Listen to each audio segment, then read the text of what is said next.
All right.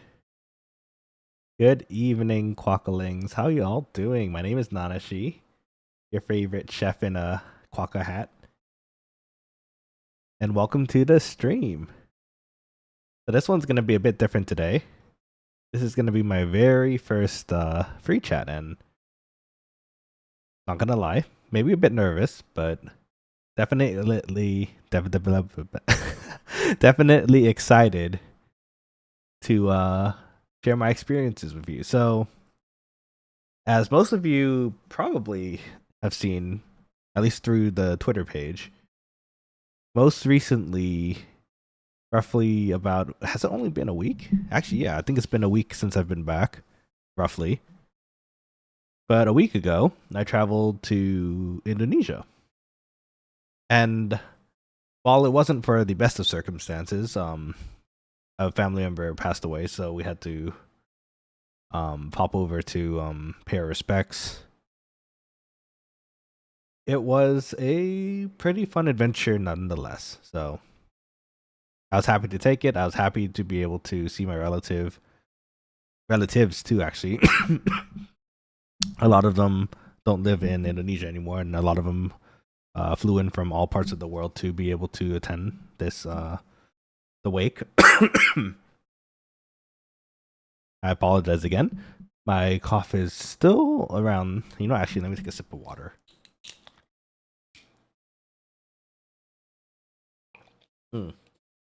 Okay, hopefully that should help. Let me also pop in one of these handy cough drops. This should probably help as well too.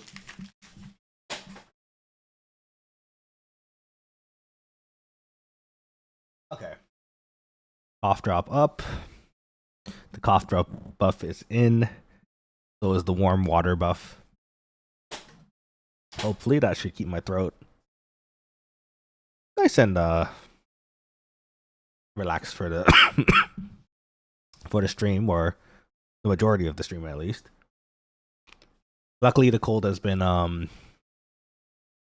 getting a bit better over time, so on Friday when I had to delay this stream, actually I just took a long rest. I think that helped a lot as well. So all right, so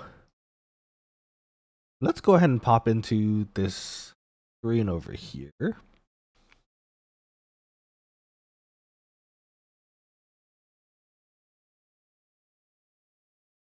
Going up. Yeah, there we go. All right. Indonesia. Now, funny enough, the first picture of our trip isn't actually Indonesia. It is our layover. So we started on the west coast of the United States, traveled through LAX, and from LAX we had to travel to Japan first. Now, Japan, I wasn't actually expecting to go. Excuse me. I wasn't expecting to make it this soon over there. I was actually I am planning a trip at the end of the year, from the end of December to maybe the first few weeks of January, just to relax and explore. Maybe grab a chef knife from Kappabashi, which is like a cutlery slash, I guess, kitchen district. There's a lot of. I'll tell you about it once I have more pictures from the trip, but it's somewhere I was able to visit once. It's a pretty awesome place. I again, these pictures. I guess it's even just a sneak preview of what will be coming. No, Tsukira. Oh, come on, aside. Tsukira-san, konnichiwa. Oh my gosh, what's happening to my voice? Oh, genki desu ka? So, yeah, we started our trip heading over in transit through Tokyo, actually. So, actually, speaking of, this would be my first time transiting through Haneda Airport. I know it was built fairly recently, last I checked, and it is a oh man,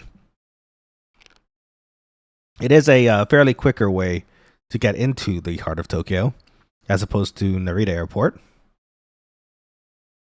But that aside, we landed. We found out it was, I think, roughly 4 or 5 a.m. in the morning in Tokyo. So we had to find a way around. And of course, you know, the atypical vending machines you find in Tokyo, which, by the way, so convenient. Like, these vending machines are able to dispense cold and or hot drinks, which is amazing. 羽田ですか？はい、羽田空港です。これは、1週間前のインドネシアの初めての、transit? Transit は何？ I have to look it up later. 初めての場所. How about that? It's the first place we transited through. And yeah, it was really early in the morning. すごく早い。4時、5時かもしれません。So, nothing was really open yet. We oh wait, actually, before I forget, let me put something on here.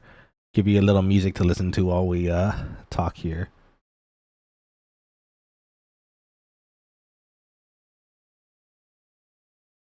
あれ？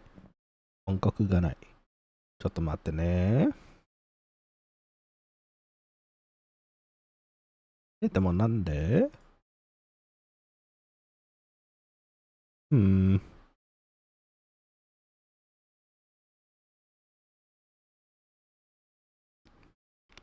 あれ音楽がない。いや、でも、これができるかも。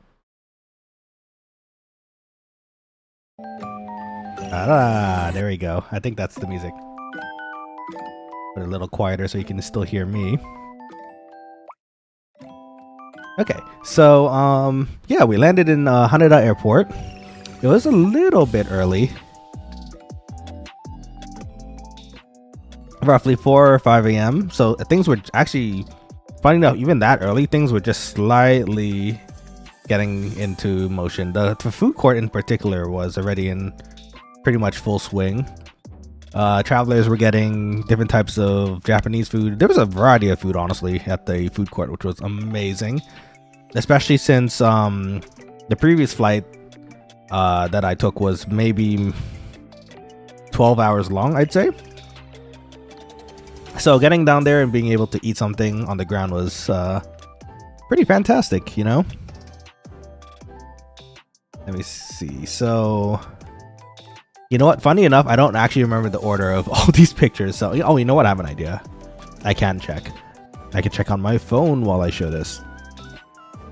So the funny thing is, I'm showing this through the I guess my phone's cloud app that's on PC. It doesn't have a complete full screen mode, which is kind of funny, but it works for what it is, you know? And so passing by, there was a lot of omiyage that I really wanted to get. I had to kind of contain myself though, because I know in roughly 2 to 3 weeks, I'm going to be in Tokyo again. And that's when I can, you know, fully appreciate the omiyage that are around. I might actually find better omiyage within the city, you know? For example, the Pokemon Center, etc. So, I saw it. I was excited to see it, but I can't buy it yet, so... Which is fine, you know? There's a lot of different things. Like, there were also these nice, peep-looking... It looks like soybean, cakes. And they look delicious. I wanted to... Actually, you know what? It wasn't this, but there was another, pretty, I guess... Ninki aru ne. I think it was a pretty popular snack. I don't know if I put it in the slideshow actually. I don't think I did, but it's these I guess the best way to describe them are banana cakes. So there's banana in the center of these like sponge cakes that are really delicious. My friends actually recently who went to Tokyo brought some back from the Pokemon Center, I believe, or I think there was a Pokemon variety that they got for me and were able to share with me. So we did get a pack of those actually, not the Pokemon ones, but the original ones that I can give to my grandparents that live in Jakarta. So yeah, that was pretty cool. So from there, the sun was rising. I think this was around 2 or 3 hours in. Sun was rising. We just wanted to find our gate real quick. It was great. Pretty fun. Hey, Penilia, welcome back to the chats. Selamat pagi. Oh man, I keep forgetting what time it is for you, but pagi. Welcome back to the stream. How are you doing? So right now we're talking about Haneda Airport. We transited there for about 5-6 hours. It was pretty cozy. Don't worry, it's Pagi. Well, good to know. Thank you very much, Vanelia. Okay. Back to the story. So, we found our gate. We were looking for our gate before we. So this is Indonesian airport node. So this one's actually Haneda. This was the airport prior to Indonesia, so we had to transit through Tokyo, which really hard for my soul because I really wanted to just depart into Tokyo for at least maybe an hour or two and then come back. Nihonjin, yes. Nihonjin dewa nai desu. Indonesia jin desu. Quokka-jin desu. So, the transit was roughly 5 to 6 hours. It wasn't long enough that I can depart and come back, which is something you could do in Singapore actually. It's really quick to get in and out of there, which is really nice. But unfortunately for this case, since it was so early in the morning, there's really no chance for me to do it. So he saw this in the picture, the sun was rising up. It was beautiful. Uniqlo, there was a Uniqlo in the airport as well, and I'm a pretty big fan of the Uniqlo shirts. Even the collabs with anime, like, always fun to see. And in particular, these ones kind of caught my eye because I kind of like Hokusai and their work. And so the Hokusai style and ukiyo-e kind of style shirts are something I always kind of keep an eye on. There's one ages ago, I think it was maybe 3 years ago. There was a collaboration with Pokemon and ukiyo-e, and there's a shirt of the Great Wave with Magikarp like flying out of it, which is something I would absolutely wear. But unfortunately, at the time, I was not aware of such a collab happening, so I missed my chance. And now I tried looking it up online. Actually, those shirts go for quite a bit nowadays, which is kind of a shame. So here's hoping they do another collaboration with Pokemon and I can pick up one of those shirts eventually. But yeah, now speaking of Pokemon, there was another it was pretty cool. There's like a little Pokemon station within the terminal that you could buy little either keychains or plushies from. There was a lot of Jirachi options in the machine. I assume that means for each entry there's like a plushie available. So if you can, as you can see on the screen, there's quite a few Jirachis left. They super cute. I would absolutely get one, but again, it's the same thing. I'm not here for Japan at the moment. I'm here to transit over, so I'll just have to wait a few more weeks from now to be able to get the nice goodies from the Pokemon centers, etc. Pokemon でしょうね、お月田さん。かわいいでしょう。So since it was roughly, I think, lunchtime back in back home when we got here, we got hungry. And I'm saying we because I actually traveled with my sister for this trip.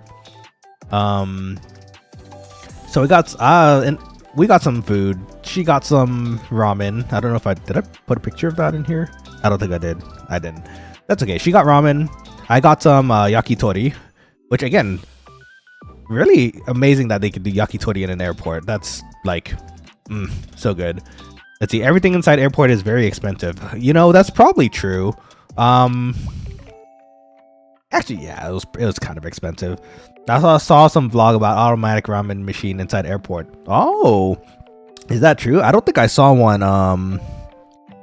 in Haneda Airport, at least. There might be one in Narita, or maybe it's in a different terminal that I couldn't see, because both times going in and out we transited through this terminal. So the yakitori, by the way, delicious, so worth it. Grilled chimkin. Yeah, it's grilled chimkin. So on the left we have one skewer of chicken, and on the right we had some skewers of some prime beef. That so good. And if you look at those little packets on top, that's actually not wasabi. I thought it was at first, but then I read it, and it's actually yuzu kosho. So that kind of like a peppery yuzu sauce that you use on top of certain meats, like it's in yakitori, for example. It's pretty popular to do. It adds such a nice citrus punch to it. That's delicious. I want to eat it again. Maybe on the waiting time back before I fly in this upcoming trip. Speaking of more Pokemon, Pokemon's really popular. I like Pokemon, so you know. So there's these this is something actually I picked up on the way back. So it's Pokemon styled I guess eye patch isn't the right word for it, but it's eye covers. I guess it would be an eye cover, right? Oh wait, actually, you know what? Let me read it. Maybe that's there's katakana there. So let's see, eye mask. Oh wait, it says it says it right there in English. So yeah, it's an eye mask. Keeps everything dark for you on the flight, so that you don't have to, if some person wants to read, or like someone's blasting the window open with all the light that's outside, you can just cover it up. I personally got a Snorlax cover because, you know, it works, it fits. I look really silly wearing it, but it is pretty fantastic. Alright, so with that, oops, that went backwards. Forwards. Okay. So after another 6 hours of flight, I believe, which again is pretty long, kind of surprising. It was a really long, I think the total travel time we took, including the transit, was like 26 hours. Oof. Definitely tired at the end of it. Kawaii desho ne. アイマスクを買いました。すごく良かった。青のスノーラックス、英語はそうですね。英語のと日本語の名前は違いますでしょうね。英語はSnorlax. In English, the name for that Pokemon is Snorlax. I wonder what the name of it is in Japanese, actually. Anyways, so we finally landed in Jakarta. Immediately we were met with rather humid weather. It was raining too. When we got there, actually, my relatives and friends, they were telling me it's just about time for rainy season, and so it was. It was rainy. Not terribly rainy though. It was good. You know, it was just the right amount of rain. It wasn't like sudden downpour. And when it did downpour, we were, you know, already inside a home or like relaxing somewhere. So luckily the weather played nice with us. Welcome to Jakarta. Yeah, you recognize it, right? So actually this airport is a lot bigger than I recognized. So when we got here, we or whenever I travel to Jakarta, actually, I kind of usually pop up of this exit, and that's usually where the cars are waiting, or like if you have a friend who's gonna drive you, they pick you up there. There's another side, actually, I didn't realize on the way back. We took the other side, and that was pretty cool to me. I didn't realize how big the airport actually was. But yeah, we're here in Jakarta. Some friends picked us up, took us over to our grandparents' place in Jakarta. And it was, unfortunately, I wish I had had more time to spend in Jakarta. The transit only allowed for a day, really. The wake was, by this time, the wake was already happening. So we had to get there as soon as possible to pay our respects and, you know, support our family members who are there. And so we only got to stay here for just a night. But I did get to see some of my cousins and relatives there. And we went out. Got some hot pot. Now, that's not the hot pot itself. This is the sauce that you made for the hot pot. And I have to stress that this is delicious. So I welcome you all to try this as well, because it's so good for hot pot. So what you're seeing here is just some green onions, some oyster sauce, some cilantro. Again, optional. I know there's that one taste bud where it makes cilantro kind of taste like soap. Some people have that, you know. Some of my friends do, in fact. So don't worry about it. You can omit the cilantro as well. But underneath is some sesame oil and some garlic. Delicious. Once you mix that all together and you add the meat from hot pot into that, so good. And speaking of the hot pot, we had some hot pot. So it was more Chinese style hot pot, I have to say. I don't actually remember what went into these hot pot pots. I actually didn't get to read the menu for which side you know what is what. My relatives decided to order for us because my sister and I, since the trip was so long, we just kind of wanted to just sit down and rest for a bit and just let them choose, you know, let them choose and make their recommendations. So we had this. Yum, now I'm hungry. I'm hungry too, mate. I ate dinner maybe a few hours ago, and yeah, this is not helping me at all, but you know what? We'll be hungry together. Speaking of which, I have some sandwich stuff in the fridge. I might make something for that later. Hey, but OTV, welcome to the stream. If someone were to travel to Indonesia for the first time, what would be the first thing they should eat in your opinion? Ooh, good question. If you were gonna try Indonesian food for the first time, I can think of 3 things off the top of my head that you could try. The one that's gonna probably be most available would probably be nasi goreng. It's a fried rice. Staple in Indonesia. So many varieties to have, but usually also good. Like, if you find one, you could try checking if there's one local here, or not here, excuse me, where you are. And if you can find one with a good nasi goreng, you're set, you know. I'm down for some fried rice. It's good, I'm telling you. The other 2 might be, I'll say it in difficulty of finding, because some is a little bit harder to find, or at least the third one I have in mind is. The second one, you might want to look for satay.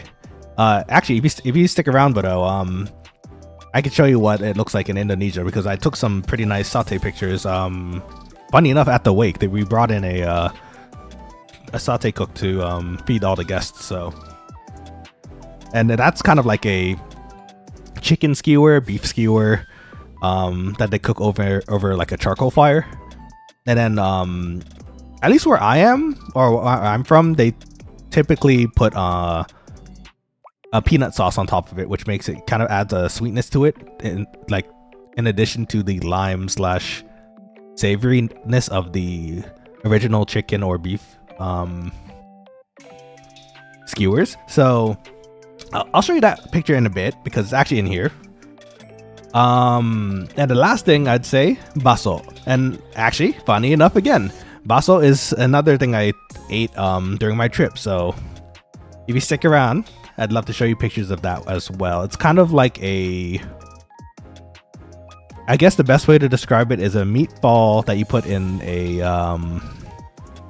clear stock soup with green onions that you typically just eat with rice. And when you combine the rice with it, it just tastes so good. It's very savory. I was actually thinking of wondering like how to make baso soup. Actually, I actually don't know. And it's funny, it's because it's something I've had in my household for like ages. So, ooh, love peanut sauce. Yeah, this peanut sauce is bomb. If I ever make it, I'll let you know how I did, because I do want to make it similar to what we saw. So, good question, by the way. Thank you for asking. Okay, moving on. Okay, so I do want to apologize ahead of time because the application that I'm using unfortunately doesn't show the videos that I took in its proper native how do I say it? The native resolution that I took it in, like 60 FPS clarity and everything. So some of them are gonna look a bit blurry, which I do apologize for, but this is our little car ride from the airport, or part of it at least. Or actually, you know what? No, this was to the airport after. Actually, this is the day after. We stayed at our grandparents' place in Jakarta. Oh, Vanille here, also giving some recs. Well, you should eat chicken skewer or satay. Also, batagor or siao mai. Okay, those are also very good decisions. Actually, batagor, you could eat that with baso soup, right? I think actually the place that my friends took us to in Malang had all three of those. So I think they're just atypically part of a baso cart. But anyways, sorry not to get this too distracted here. That was just a little like snippet of Jakarta. Very cozy. Funny enough, this was early morning, and both times we had to go to the airport, it was very early morning. So not as much traffic as you might see, but the traffic in Jakarta is definitely something else. Everything was bumper to bumper. There's a lot of motorbikes. It's like kind of like the preferred method of travel in Indonesia, I'd say. Or it seems like it at least, because it just gets you around a lot quicker. I don't know how people even like, how do I describe it? Like everything is so close together, but people know exactly how there's space between other people. So my best way to describe it is if you can drive in Jakarta safely without any crashes, which is apparently possible because I didn't see one the entire trip, I'm pretty sure you could drive anywhere in the world. Funny enough, I think even with the like mess of how traffic is in Indonesia, there's still better drivers than the drivers in the United States, which is saying something. Like, dang. That beep beep sounds in the morning. Yeah, all the beeps. Motorcycle is overwhelming. Does other countries have motorcycles on the street? They do. Speaking from a United States point of view, there is a bunch of there are motorcyclists. There are. They tend to follow the rules of the cars typically, or maybe weave in between traffic sometimes. Jakarta and Malang, straight up, the motorcycles are weaving in and out, but they're doing it in such a weird, chaotic, yet safe way that it works. It's kind of crazy. Let's see, Bado here saying, I'm wondering how the driving compares to Vietnam. I've heard horror stories about Vietnamese traffic. That is a good question, actually. I have heard that too. I wonder if it's any different. I'm gonna have to watch a video later and kind of compare it, but it's the best way. I'm trying to figure out a way to describe it. Maybe like if we had to put it on an alignment chart, like for D&D, I'd call the traffic like chaotic good. Yeah, I think chaotic good's right, because everyone's actually pretty good and thoughtful of traffic in as far as transiting. yet it's so chaotic and how much traffic there is. I don't remember if I put a picture of it in my slideshow here. If I do find one, I'll let you know. Yeah, zigzagging between cars, such a pro gamer move. It really is, honestly, especially in Indonesia. Vanilla, do you also drive? Do you drive a motorcycle? Okay. While we get the answer to that question, Starbucks. So Starbucks exists in Jakarta Airport. Actually, you know what? Funny enough, in Malang too. They do. The menu is practically the same with a few maybe like seasonal or regional twists, which, you know, it's kind of similar to other restaurants that I saw while there too, like McDonald's. There's a bunch of pictures of that I'll show you later as well. Midnight Club in Indonesia. Yeah, I mean, if you could drift through that traffic, honestly, you know what? I would believe that people could drift through that traffic if you live in Indonesia and like still be safe. Let's see, Fanile here. I drive motorcycle with left turn signal, but I turn right instead. No, Panelia, please. You're gonna piss off so many people. Okay, so on the top left there, one of my faves, Yoshinoya. Funny enough, wasn't able to get Yoshinoya on my trip this time. I'm gonna probably just save it to when I go to Tokyo, because Yoshinoya over there is just so much better. Tastes delicious. I'll take pictures and show you when I go there though. Anyways, this is you know what? Sorry about that. Let me take a sip of water. Let's see, who doesn't like Yoshinoya or Hoka Hoka Bento? True. It's comfort food. It's good, and usually it's priced pretty well too. American Yoshinoya used to be pretty good. I will say. Sadly, I'd have to also say that I think the quality has kind of declined over time, which I'm kind of sad about. I do hope it gets better though. Speaking of of brands, A&W. So A&W was one of my favorite places to go to as a kid. And again, I lived in America during that time, and they had pretty awesome burgers. Of course, you went there for the A&W, the root beer, right? So since they closed, actually, you know what? I don't. Sorry about that. I don't actually know if America still has A&Ws. They might, like in Central America, that I'm just not aware of. But as far as the West Coast goes, I've not seen one in forever. So this was a blast of the past for me. Hey, see, Bado knows. Oh my god, I haven't seen A&W in like 30 years. A&W, damn, yeah, right. The drink is awesome. What is it called? Root beer? Yeah, the cola you can get there is called root beer, and it's so good.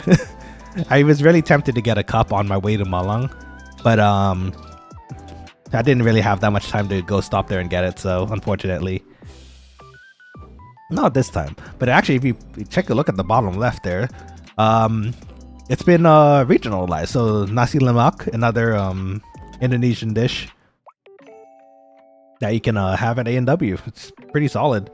I had it the last time I was sorry about that. I had it the last time I was in Malang, actually, funny enough. It was delicious. It was great. Can't complain. And this is some other pictures. I think I took this because the on the bottom right, the fire hydrant. It's kind of cute. The airport decided to draw like murals and that kind of thing to kind of make it look like the fire hydrant's part of the wall or the painting, which is kind of cute. And so this is the inner terminal before you depart on flight. So as far as I know, Malang itself only has one airport, and the only way to get to that airport is through a local flight through Jakarta. Now, there is a larger airport in Malang called Surabaya, and Surabaya has. I think they do have international flights, but in either case, Surabaya is about, I'd say like 50 miles away from our destination in Malang. So it's a bit of a trek to get there before traveling. So we wanted to get there as close as and as soon as possible, right?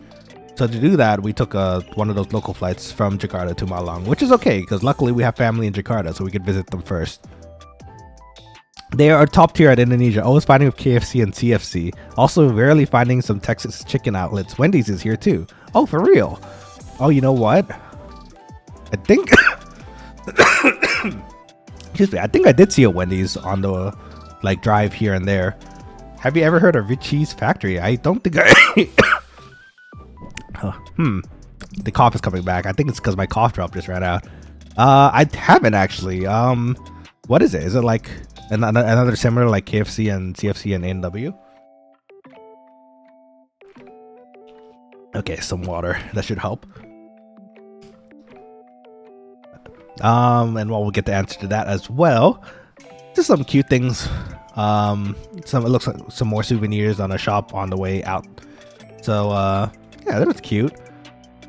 If you look a little closely, if you like the Bears series, there's a bunch of plushies in the center there for that. It's just so cute. Let's see, finale here. It's the same selling fried chicken, but with cheese bath variant with also very spicy sauce variant. Ooh, that sounds delicious. Need to check that out. I'm gonna look that up later. Actually, thanks for letting me know, Finelia. Darn, but no, I'm really thinking about that root beer now. I wish it was the same. It's so different getting root beer from like a soda machine from actual A&W versus like, you know, the ones we get in cans nowadays. You should try that. The fried chicken. They're also selling instant noodles. Ooh. Oh, funny you mentioned instant noodles. I have a section for that later. Hopefully you get to see it. But anyways, back to the topic. This is Malang actually. So we took the one flight over. Again, there's only one flight in and out, I think. So if you miss it for the day, you're gonna have to wait the next day. So luckily we just made this one. So we landed here. Now, the really interesting thing about this airport, at least what I was told, the airport itself is actually a military airport. Primarily is used for military. And that passenger flight and maybe like a few others are the only ones that go through every so well to this Malang airport. Just because, well, I guess the one in Surabaya handles more traffic, right? But this one was more convenient in the sense that it was so much closer to Malang. So luckily we made this one. And yeah, we disembarked from the plane. We were just checking out the area. Really, it's a really open airspace, and I think there's actually only one gate. Or actually, you know what? No, there's if you look at the numbers, there are, I guess, maybe a few spots where you can park extra planes before they fly off. But this is the terminal. It was just this one building. There's a few luggage. What do you call it? I guess conveyor belts to help deposit for people coming out. That's funny. I could just want to put a picture of the openness of the airport. I think I might have put it in later, but you can kind of see in the background here when we landed. Very open area. Very, honestly, quite relaxing to see. Again, sorry for the coughs. So this is our tiny conveyor belt. We just have to wait for the staff to, you know, start putting it through, and it really is this tiny circle conveyor belt, but it works, you know. Everyone just hung out around it to get their luggage, and yeah, I can imagine that. Yeah, right. So Malang, you know, funny enough. Okay, so this might be a biased, I guess, take on it, but I feel like Malang actually felt a lot more comfy and open and clean versus Jakarta. But the reason why I say it might be biased is because usually when I'm in Jakarta, I hang out with my grandparents, and I guess the best way to put it is they live in an older part of Jakarta. So, and when we hang out with them, we tend to just do what they want to do and, you know, eat in the places they want to eat. So I don't get as much exposure getting around. Actually, same thing in Malang, but does feel a bit more open. America doesn't have that. Which one? The fried chicken or the instant noodles? If you're talking about like KFC and CFC, oh excuse me, the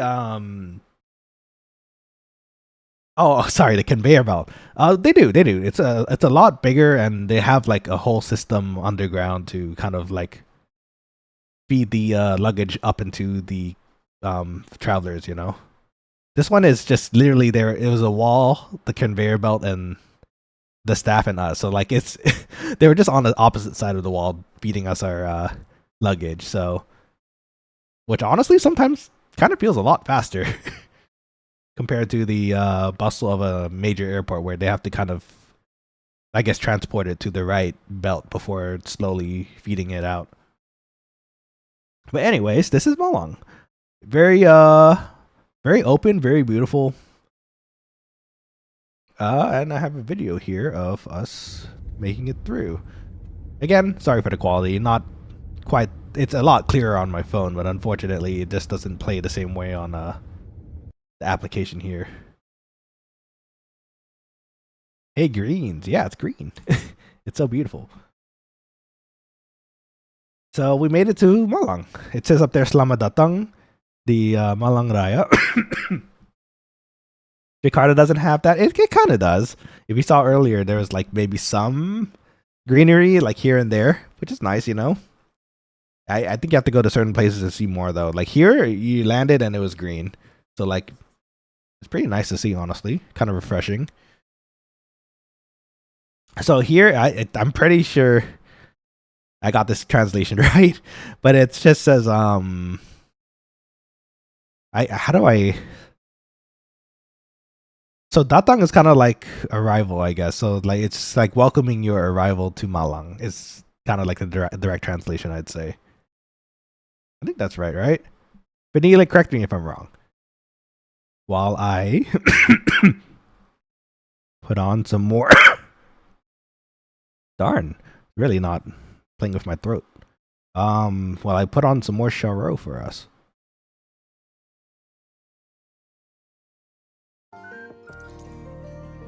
Sorry. A little earlier for that. There we go. Medan and Jakarta doesn't have that. They're using highway to reach the airport. Yeah, so this one doesn't really have a highway. You just kind of take the road back into the town, and it's pretty close to. Yeah, Selamat datang is welcome, right? The direct translation is like how I described it, I think. But if it just in general just means welcome. And Malang Raya is the place. Yeah. I got it right. Did I make you proud, Vanilla? I think I did it right. That's just basic Indo, though. Okay, so we arrived. And the roads are pretty spacious as well. There's more greenery as well as residences on the way over. Let me update where my phone is at the moment too, so I know where I am. There we go. Okay, so yeah, it's kind of like a mix of just a good mix of greenery and I guess populated human areas. You did great, don't worry. Foreign language is hard to learn. True. I'll do my best though. Okay, so this is another we passed by. It's called just a Selamat Jalan, which is kind of like I think Jalan is kind of like walking, right? So it's like good walking, travel safe, that kind of message, you know. And you can actually kind of just barely kind of get a glimpse of the start of the traffic mush that it is in Indonesia by the car on the right there. Like everyone gets really close to each other, even the motorcyclists and cars, but like it somehow just it just works, you know. Like Selamat Jalan is goodbye / take care. Yeah, good travels, right? So it's not good. Jalan, okay, I guess Jalan is actually wait, how do you say walk? It is Jalan, isn't it, when you walk? Or maybe I'm wrong. This is a direct translation, right? But yes, the translation that you typically get for that is just like, take care, goodbye. Sorry, I think I'm being maybe a bit literal. I could be wrong though. I think Jalan is, maybe it could be different. Okay, so we made it to the wake. They brought in some McDonald's and fruit tea for us to have while we stayed there and talk to the guests coming in from practically all over the world. It was really nice, you know. Again, a lot of my relatives, they kind of come from all over the place, so it was really nice to see a good chunk of them at the wake to pay respects to the relative that passed away. We got to catch up as well. It was really nice. The chicken, by the way, delicious. Funny enough, so the patty looking thing is actually just a patty of rice, and it's kind of fun because you could just you kind of just eat it like a patty or a burger, you know. You just unfold it and you can eat it like a patty and then just enjoy your chicken as well. Fruit tea, by the way. Fruit tea is definitely one of my favorite drinks I like to get while I'm in Indonesia. Fruit tea and teh botol, like, oh, favorites. Let's see, walk is jalan, or traveling if verb, or road if noun. Ah, okay. Multiple meaning, just like other languages we know. That makes sense. Is that KFC fruit tea? Nah. This one is actually McDonald's. And yes, the fruit tea is fruit tea. Apple flavor is my favorite. I wish I could bring it back to the States. I probably could, honestly, but kind of heavy, you know, to bring so many. No, actually, no, I did have the extra luggage space to do it. Darn, I should have actually brought more. Maybe next time, you know. So, this is just a view from the place we were staying in Malang. That was close to the wake. Very relaxing. It's actually a balcony in a hotel that we were staying. It was kind of hard to describe it, but like, this is the room. There's a balcony that's enclosed by this like fence with like brush around it. You can see it right there. Very cozy though. You should buy purple color. Oh, the colored fruit tea. So that one's the black currant, right? That one I like too. That one's yummy. There's the frozen type too, which I know not many people like. I know my relatives don't really like that one that much, but I like it. That was pretty cool too. No pun intended. Isn't that your place or hotel? This one's a hotel. So the relative's place, it's a grandmother. So a grandmother passed away, unfortunately, and her place is it's a bit run down, so we wouldn't be able to stay there comfortably, I'd say. So we opted for a hotel nearby. You like the white light blue variant? Chris for me. Hey, it's minty. Okay, it's not minty. It's the white light blue variant that Vanilla is talking about. It has like a term coined to it, which is frozen. So when you drink it, it's still fruity. It's a fruit tea, but there's like a how do you describe it? Like a minty aftertaste to it that doesn't taste like, you know, like mint or like toothpaste, but more like a kind of a refreshing frozen feeling, which is kind of weird. I don't know how to describe it without sounding weird myself, but that's how it is. Mint sensation. Yeah, there you go. Vanillia's got it. It's like a mint sensation. And I get it. It's not for everybody, but it is pretty good, you know. I like it. My favorite's still apple and lemon for fruit tea over in Indonesia, but the frozen one, not bad either though. Black currant also, the purple flavored one or the colored one is also good. So okay, and then in Indonesia, everyone's favorite, the Indomart.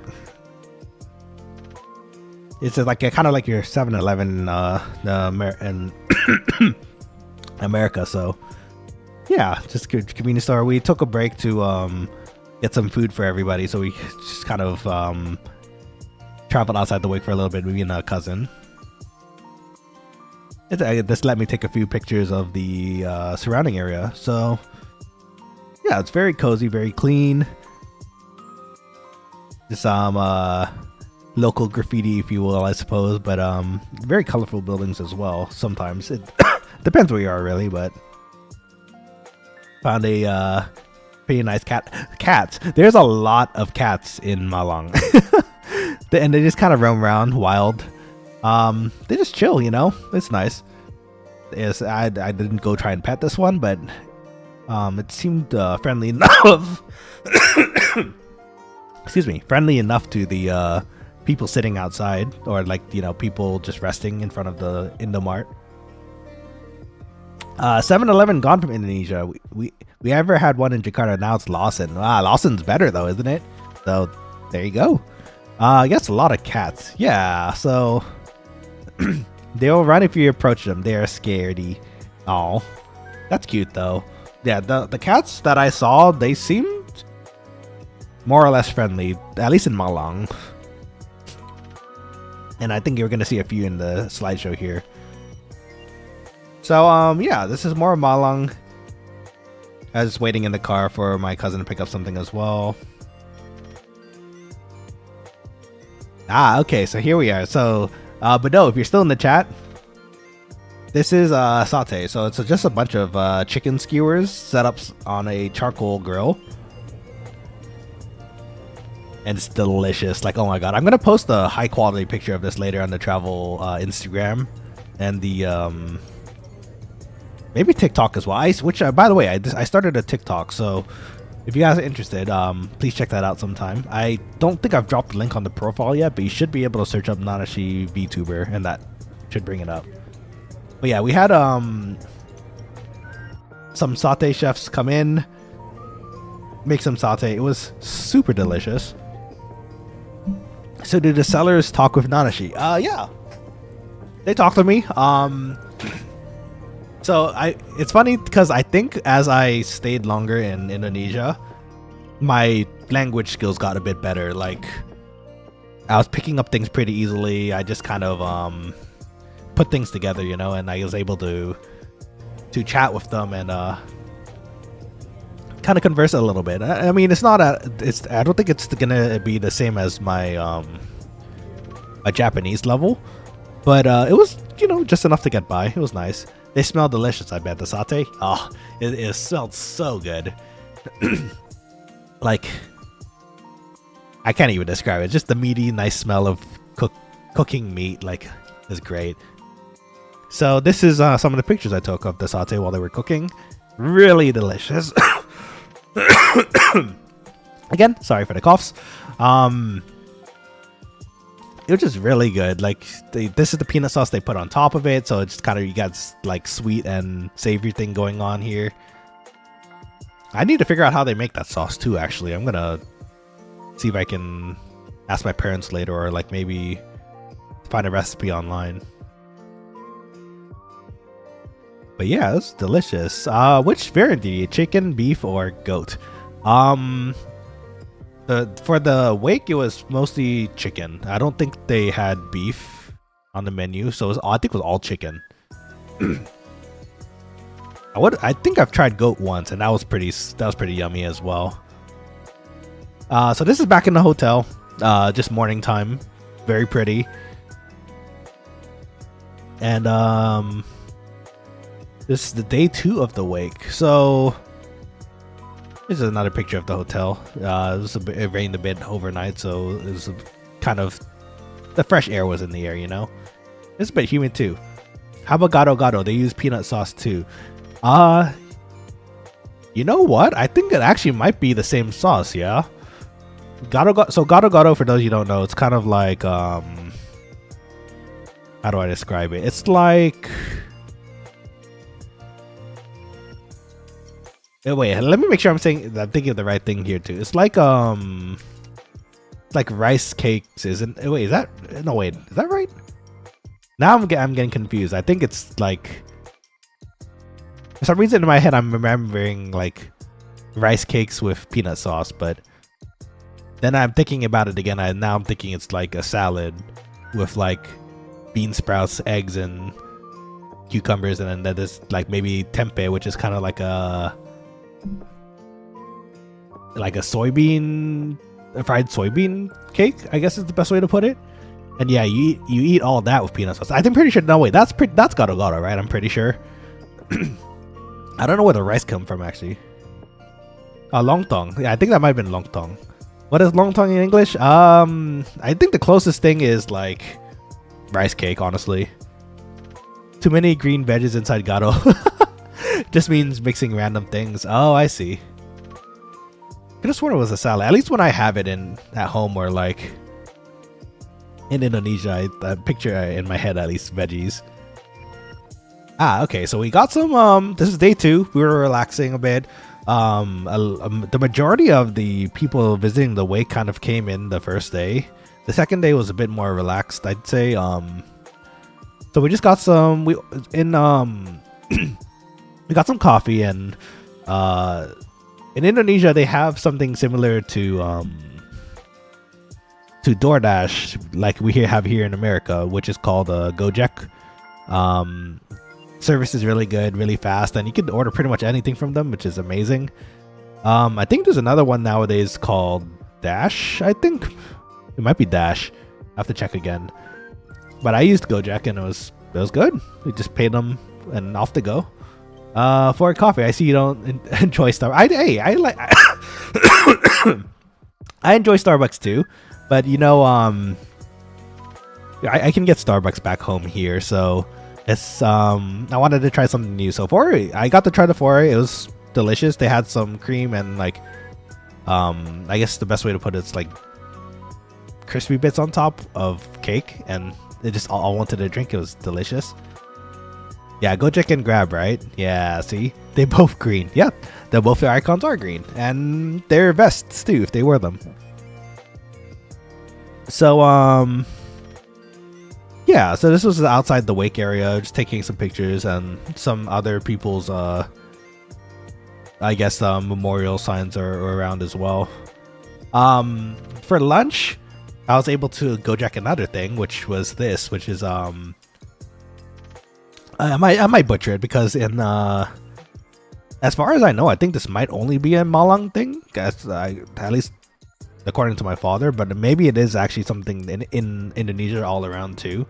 So this one's called cumi. It's kind of like noodles with a bunch of meat on top. It's really similar to like a wonton noodle kind of dish, you know, and it's just delicious. I also wanted to point out like the packaging in Indonesia is like so on point. It's just the right amount of stuff that you need, and like plastic baggies. Even the soup, like look at that. None of it fell out during the trip over to me, and I jostled around that soup bag a bit, and none of it came out. So good on them for figuring out packaging so well. Anyways. Inside that left package was some crispy pork. Super delicious, by the way. I was super happy to enjoy that. There was some included with the soup, but I kind of wanted more of the crispy pork, so I went ahead and got a little extra packet of it and shared. So all together, that becomes this, which, delicious. Really good for cold weather. I mean, the wake area was actually half outdoors, I'd guess, because it's kind of like in a tent, and then inside there was some AC units, so it was a bit of both. But yeah, just all together delicious. Damn, bakmi. Yeah, bakmi I think is another close name to it. Here in Malang I think they call it cumi. So red pork meat is tasty. Yeah, I guess it's still chashu, isn't it? I think it's chashu. And yeah, that stuff is delicious, really tasty. Okay, so the wake happened, and again, I'm sorry I don't post that much about the wake pictures, mostly because, you know, privacy for everyone, and it's kind of disrespectful, I think, to share those on social like this. So let me talk about the dinner that day. So we had satay the previous night, and this night they had soto. Wait, is this soto? I'm pretty sure it was soto. I don't think I got the wrong name, but inside this basket there's shrimp crackers called krupuk, and that was some of the soto, and it's just delicious. They have a whole pot of soup that you add to this bowl of rice, meat, and egg, and all together with the shrimp cracker krupuk. It's so good. Yeah, chashu, right? Yeah, good stuff, that chashu. So on the side, yes, they had a huge pot of mostly I think that's chicken stock. I mean, yes, it's chicken soup. So I don't actually know how they make soto chicken soup. Excuse me, but soto chicken soup is really good on these. Like, it was so good. I was so happy to eat all this while I was on my trip. Of course, shrimp crackers is good. Yeah, right. Classic snack for everybody. Even here in the States, there's shrimp crackers. So, but yeah, we had some krupuk with that. It was delicious. This is some guy cooking some eggs. I kind of wanted some scrambled eggs after the Indonesian food that we were having recently. So this was actually back in the hotel when we had breakfast. Delicious stuff. Okay, so this one. So this is the cremation building. So, oh, nice. Oh, well, welcome. Thank you for popping in. Think of something. Welcome to the stream. I hope you enjoy this little tour of Indonesia that I'm sharing. Feel free to kick back, relax, eat some nice food too. So, yes, this was the cremation center. So this is where my grandma's body was sent to be cremated. There was a whole ceremony, everything, and even this was just so pretty. Let's see. So that's the place. Yeah, so this is where everything really happens, you know. I got this on my recommendation after watching an AI Gura singing. Hog. Ooh, that's a nice. Is there an AI video of Gura singing? I'd love to see that, actually. I'm gonna put that up later. Well, you're in the right place. You're definitely looking in the right place, I'd say. If you're a fan of Hololive, actually, funny enough, this was maybe a month ago. I made some takodachi cookies. They didn't come out so well, but you know what? I figure you might be a fan of seeing those too. So, if you check out my Instagram, think of something. There should be the pictures of the takodachi cookies still, and we were able to get Ina Senpai to take a look too. So that was pretty exciting for me. Anyways, probably hooked by the same name of a certain bird killer. Fidelia. Hey, Clothestar, welcome back to the stream as well. Okay, so the cremation center was pretty open as well, surrounded by lovely greenery. The service was beautiful. We got to talk to our relatives and gave our final goodbyes here. Just really beautiful, you know. I just even like such a solemn setting, it was very nice to see the scenery too, and it's a peaceful place to be cremated, if anything, you know. So the cremation took a bit of time. I'd say maybe like 30 minutes for the actual full cremation. I will say, a bit spooky, in my opinion at least. It's a bit surreal. I was walking around the cremation center while people were having lunch. If you notice here, there's like a kind of a lunch setup. I suppose it's just so we can wait while the cremation happens. And since it took about 30 minutes, you know, I finished lunch pretty quickly. I started walking around, and I happened to go upon the ending process of the cremation. So what I can only assume is that they cremate everything, including the coffin, because well, that makes sense, right? I guess they don't take out the body and cremate it. But so I got to see the remains. Again, a bit spooky in my opinion. Especially as someone I know, but you know, it's what it is. They've rest peacefully now, so that's nice. Yeah, so it was kind of an interesting process to see too, because once cremated, they started to go through the ashes for bones, which I can only assume they ground up into the ash that you typically get in an urn. So there was bone, some metal springs here and there for, I guess, what I would assume was for the coffin, like parts of the coffin.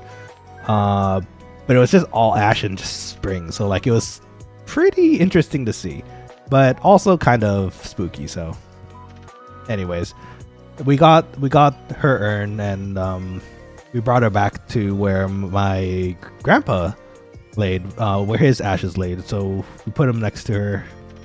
Everything was nice, you know.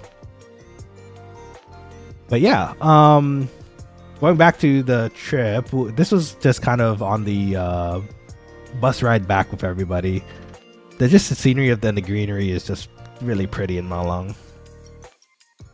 I'd say it's just the right amount of everything, you know, the right amount of urban, right amount of greenery. You know, if you actually, I think. Wait, sorry, the cough. Sorry about that. The cough is still there. And some of these pictures later, there you might see like rice paddies next to the some shops, you know, like where you get food just to kind of sit and relax at during the like while you're traveling. How many days did you stay in Indonesia? So actually, it was just a week. Not a lot of time to spend there actually. 2 days, which was the first day and the last day, was spent in Jakarta. Just in transit really, but we did get to stay with our other grandparents there, and then the rest of it was spent in Malang. So this is I think it might have been a military base. I thought it looked pretty neat with the bus passing by as well. And here we have one of the I'd have to say very few freeways or start to the freeways in Malang. It's mostly just local roads, unless you're going to maybe like Surabaya or something, which is then when you would actually take this freeway, you know. There's a toll road as well. Yeah. It's rare in Indonesia, trust me. I don't see that many well, Jakarta definitely has the most, I think, right? That's at least when going to the airport it felt like it. In Malang, maybe not as much, but it's definitely rare in Indonesia. I believe you. Like even in Malang, this is like probably the few times that I saw the freeway. Even going to the airport, like it was all local streets. Kind of like looking like this actually. So it's just basic streets. I wish I had a better example of like the traffic here, because this is like relatively calm compared to the usual traffic that you find in Indonesia. And yeah, it's like it's that again, I can only describe it as chaotic good traffic. I'll show you again if I find a picture, but hey, I didn't even notice on the top right there we got a Burger King and another Starbucks. Yeah, you can do that on your next trip. Yeah, I mean, I definitely plan to go back to Indonesia again for, you know, maybe a bit more better circumstances. So here's hoping. Oh, actually, funny enough, yeah, this is what I was talking about. So like, sometimes you just get rice paddies right next to like restaurants and like little rest spots, which is just so cozy. Like, I love that. And it looks like this one was selling a lot of different rice dishes, because it says nasi in front of all of those, and a lot of ice drinks too. Okay. Oh, so this one's a bit out there from what we were looking at, right? So this is actually a family friend of ours who showed us around this restaurant that was being built. and they weren't done yet, but it was very big. I wish I could show you more pictures because it was very wide. It was a very open space. It even had a ballroom and everything, but we were actually there for dinner, so it wasn't really time to take pictures of that, I suppose. It's warung warteg. Okay, nice. What was I saying? Oh, so we ate at the restaurant. Delicious. The owner was gracious enough for me to actually be able to pop in and take some pictures of their kitchen, because I was interested. You know, I was wondering what an Indonesian kitchen looks like sometimes, because the ones that I usually see, they're either in like the outside, in residences at least, so they seem to be on the outside. And then for restaurants, even then, it's just kind of like a back corner of a building that's outside as well. Beautiful. Oh well, thank you. Yeah, it's definitely something new to see, you know. And this guy was making some. Actually, that dish on the bottom left was something he was making for us, so that was pretty neat to see. Yeah, it's like a Chinese style restaurant, so. Another kitchen too. Actually, something I want to note too. The on the top left here, this L-shaped vent. Supposedly, that's actually a natural vent that they built into the building, apparently. So it just kind of vents everything through just wind. And I thought that was really cool because, I mean, there's probably still like grates in there to help filter things, but just having that naturally happen is pretty awesome. Restaurants? Yeah, it's a restaurant. So, the owner was really kind enough to let me. I was actually mentioning how like great their food tasted, and they had this really delicious matcha ice cream that I had previously, and I mentioned that I had it last time, and he still had it, so gotta have it again, which was anyways, because of that, we started talking. I told him how I'm kind of like a chef in training, I guess is the best way to put it, or like home cook. And again, very graciously let me pop into the kitchen and take a look around, because it's just cool to me, you know. And it is all the workers hard at work making the food we were gonna eat that night. Really cool stuff. Ooh, the music stopped. Let me choose another one. How about classic. Anyways, yeah, it's really cool for me to see how an Indonesian kitchen, or at least this is I only have one sample size right now, right? But it's really cool to see how they function, and it's like any other kitchen, so it's really cool to see. So, speaking of the food that we got some egg drop soup that was super delicious.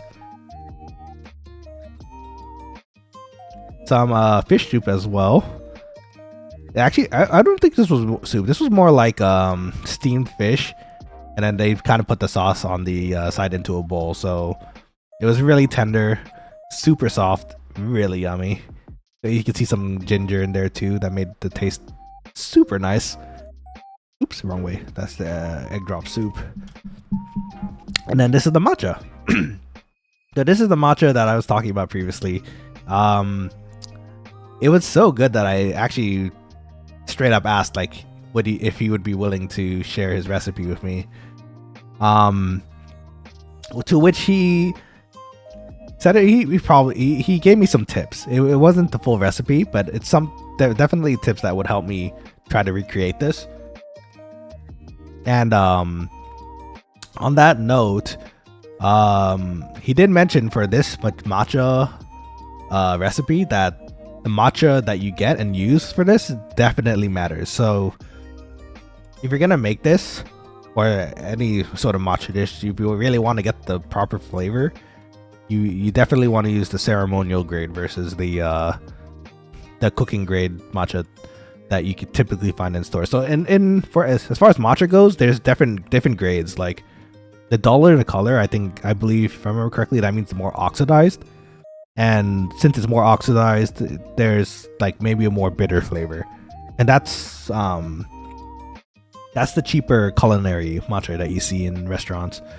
From there, you could go to ceremonial grade, where it's like a bright green, less oxidized, and you can make it into delicious ice cream like this. So something I definitely want to recreate sometime, though unfortunately I do not have an ice cream machine yet. So maybe one day if somehow the funds pop up, you know. Okay, let me move up my list here just to see where we're coming up to. So this is more Malang. Again, it's very kind of residential street-y feeling, I guess is the best way I could put it. There's a lot of street vendors that kind of take spots as well. This one in particular was in the same spot both days that I walked by or drove by, so I guess some people have their spots, you know. And it looks good. I wish I actually could have stopped and got a drink. I don't actually know what that is. Estapet. I wonder what it is. I'm gonna have to check it out later on Google. But it looks kind of like a sweet drink.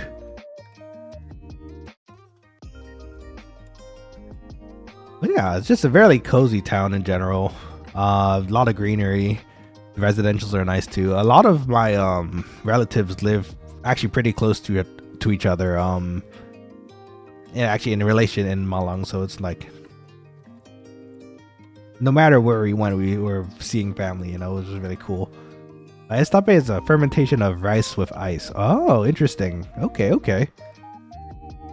I don't think I've ever heard or tried it before, so might have to take a look for that next time as well. Thanks for letting me know, Finelia. Okay.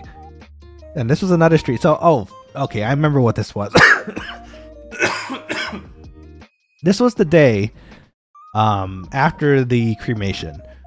We decided, we being my sister and I, to hang out with all the cousins that were there for the wake as well, just to relax, you know, catch up. It's been a bit in a outside of the wake setting, you know. So they sent us an address to a bakery that we were supposed to meet at, and they told us, hey, it's, you know, it's just walking distance, so you could just walk over. It's not too far. Funny story that. Oh wait, let me see. It gives sour taste, but pretty sweet. You should try one, Nanashi. I will. Next time I will. Maybe I'll try making it here if it's possible. Definitely something to look at, you know. Back to the story though. So actually, hold that thought. Let me just grab a sip of water here. Okay. Hopefully that will help the cough a little. If it gets worse, maybe I'll pop in another cough drop as well. Okay. Anyways, back to the story. We were going to this bakery, right? So it's within walking distance of the hotel we were staying in. So my sister and I set off. We got the address from our cousins. So funny thing, the address that they sent us was situated in Google Maps. So I have an iPhone. I just copied the address and pasted it in the iPhone Maps while I had Wi-Fi at the hotel, and it showed me a location that was maybe a 15-minute walk, and well, that seemed normal to me, you know. I thought to myself, hey, you know what? 15 minutes seems a bit long, but you know, I've walked further. It's not even very far, so yeah, let's go. So my sister and I walked over to that address, and we ended up in a really, I wouldn't say sketchy. It's a really narrow alleyway that led to the river. Eventually, like further down, there's like another even tighter alleyway that went further down to the water. And so this was before we continue that story, then we just show you the pictures. Like this is the pathway we took. Very scenic, you know, it was very nice. It's a pretty nice a pretty nice park as well. that you could just walk around to. Which also, by the way, walking, at least in Malang, was okay because there wasn't as much traffic as in Jakarta. And you just kind of have to watch, check your left and right. Compared to America, everything's on the left too for driving, so you just have to remember that as well. But it's just relatively safe, crossing streets. Oh, es tape. Yes, ice tape. That's the one. I don't know if I'm even saying it right. I hope I am. Anyways, we crossed the street. We passed by a few restaurants. Starbucks even. Oh, yeah, there it is. I'm so sorry, guys. Hold on. Let me grab another cough drop real quick, and I think that will help with the situation. Give me 1 second.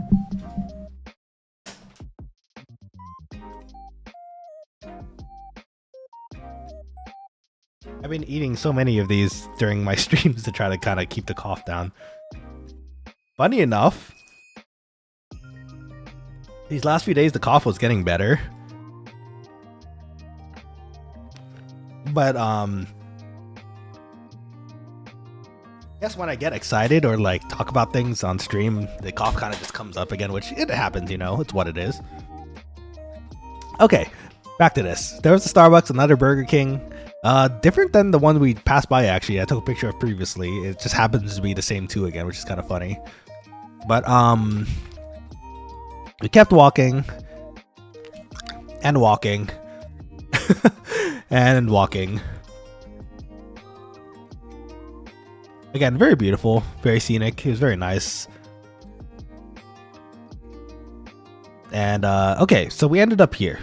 There's just a singular street with an alleyway on the left that supposedly the address and the directions took us to. So I was like thinking to myself, okay, well, number one, it's in walking distance, so we're still technically right. It looks kind of hole in the wall-y if this is where it's gonna be, but what do I know? I'm just a visitor, So we went into the alley, we ventured down a bit. This was the alley that we, or at least part of it that we went to. It's very residential, if you notice, even look carefully. A lot of people were kind of just sitting on their chairs outside, like wondering what the heck we were doing in the alley, just walking by. Should be me, I am, or Bakso stand. The one earlier? Yeah, there is. There was one actually. If you look earlier in the pictures, there's another one that was just sitting there. It was delicious. Or not delicious, it looked delicious. I wanted to try it, but we went to a legit one that had a restaurant, kinda, later in the slideshow, so I'll show you that. Anyways, we quickly found out that there is no such hole-in-the-wall bakery here. So we were walking back, and this nice Indonesian grandma lady talked to us, like saying, "Oh, why are you walking through the alleyway? It's like there's nothing in here." And we both looked kind of out of town-ish, so they were like, "Oh, we tried to explain, like, oh, we're looking for this bakery that our cousins want to meet us in. Do you know anything that around here that fits that profile?" And I guess it got misunderstood because she kind of just talked us over to the closest shop with coffee and bread. So we were lost, a little bit lost. Luckily, my sister's phone had a Indonesian SIM card, so we were able to just turn on the data real quick, message our cousins, and they were able to fetch us real fast. So we got lost a little bit, but it was fine. As it turns out, when you copy and paste the address to Apple Maps, sometimes Apple Maps autocorrects the address into something that might fit better. So if you're ever doing that, by the way, copying an address from Google Maps to Apple Maps, be aware that it does it pretty sneakily. So make sure your address is right when you punch it in, or after you search it, Anyways, we got picked up. As it turns out, when they said walking distance from the hotel, they literally meant walking distance. Like, this was a bit of a stretch. Like, it was far enough to still be a walking distance, but like It's still a bit far. So the the pathway earlier turns left. Right here. So right here, right before the street, and this long stretch, there's a left turn. And if we had looked a bit more carefully, we would have noticed the restaurant one's actually just like a 2 buildings over on the left street. But we didn't notice, so we had to walk all the way back from where we came. And we noticed that this was the street that we passed by. We were like, oh, we definitely missed it earlier. So it was more like a 4-minute walk versus like a 15-minute walk that we took. But the walk back was still pretty nice, you know. There was a nice row of lights, which is kind of like the main street in Malang that everyone tends to pass through. I think that's what it's called. I don't know if that's the actual... I mean, clearly it's the actual name, but I don't know if it's called Idian Boulevard. But that's where it is. We walked by, saw a church. It was pretty cool. It's cool because I don't see that many churches in Indonesia. I mean, that makes sense, right? I think Indonesia is predominantly a Muslim country, right? So it was kind of rare to see a church, and that was cool. Okay, and we made it to the bakery. The bakery was delicious. There was so much good stuff. This one was kind of like a creme brulee marshmallow kind of topping on top of like puff pastry, which was delicious. They had this Oreo cheesecake that my cousin ordered, also delicious. They do something pretty interesting too as well. This coffee, the espresso, they froze into ice cubes and they add different things to it, and then they let you pour like, I guess, warm milk on top to melt it to make it your iced drink. I have a video on it actually, and funny story that my I told my sister to help me pour it into the drink while I would videotape it because I was at the right angle to do it and she wasn't, and she kind of botched it up a little. Clistar, if you're there, I'm so sorry. But yeah, so we had a nice drink. You might have missed the cup a bit, but it was funny. Authentic shop, yeah. Tourists are pretty rare. I'm afraid of seeing foreigners.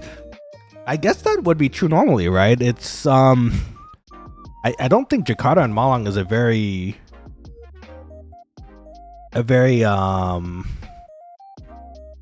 what is it? Visited area.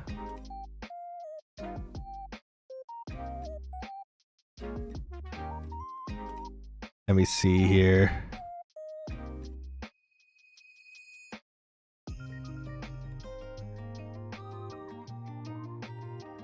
Okay. Anyways, I had a bad eggs Benedict. That was delicious, and I was really happy to have that as well. My cousin ordered some spaghetti. That was also delicious. Everything was really good there, and I was really happy to eat. To continue the journey, my family still wanted to do a few ceremonies back home post the cremation, just to, you know, pray. But we did run out of what's it called? Incense sticks. So we had to go by to a local temple and pick up some more incense sticks. This is really beautiful settings. These guys were working on a what looked like, I guess, a kind of a fountain. It was raining actually. If you notice, if you look carefully, it was raining during this whole process, but they were still working. Respect. Let's see. So we had a bit more of the temple. This was actually within the temple and at the like incense shop where they kind of, you know, have packets of incense for you to bring home, specific one to specific uses. And yeah, we just there were just more temple pictures. It was really pretty, kind of unique too. Oh, it's called Klenteng. The oh, the street earlier. Oh no, that's Indian. Klenteng. Oh, it's Klenteng the incense, you mean?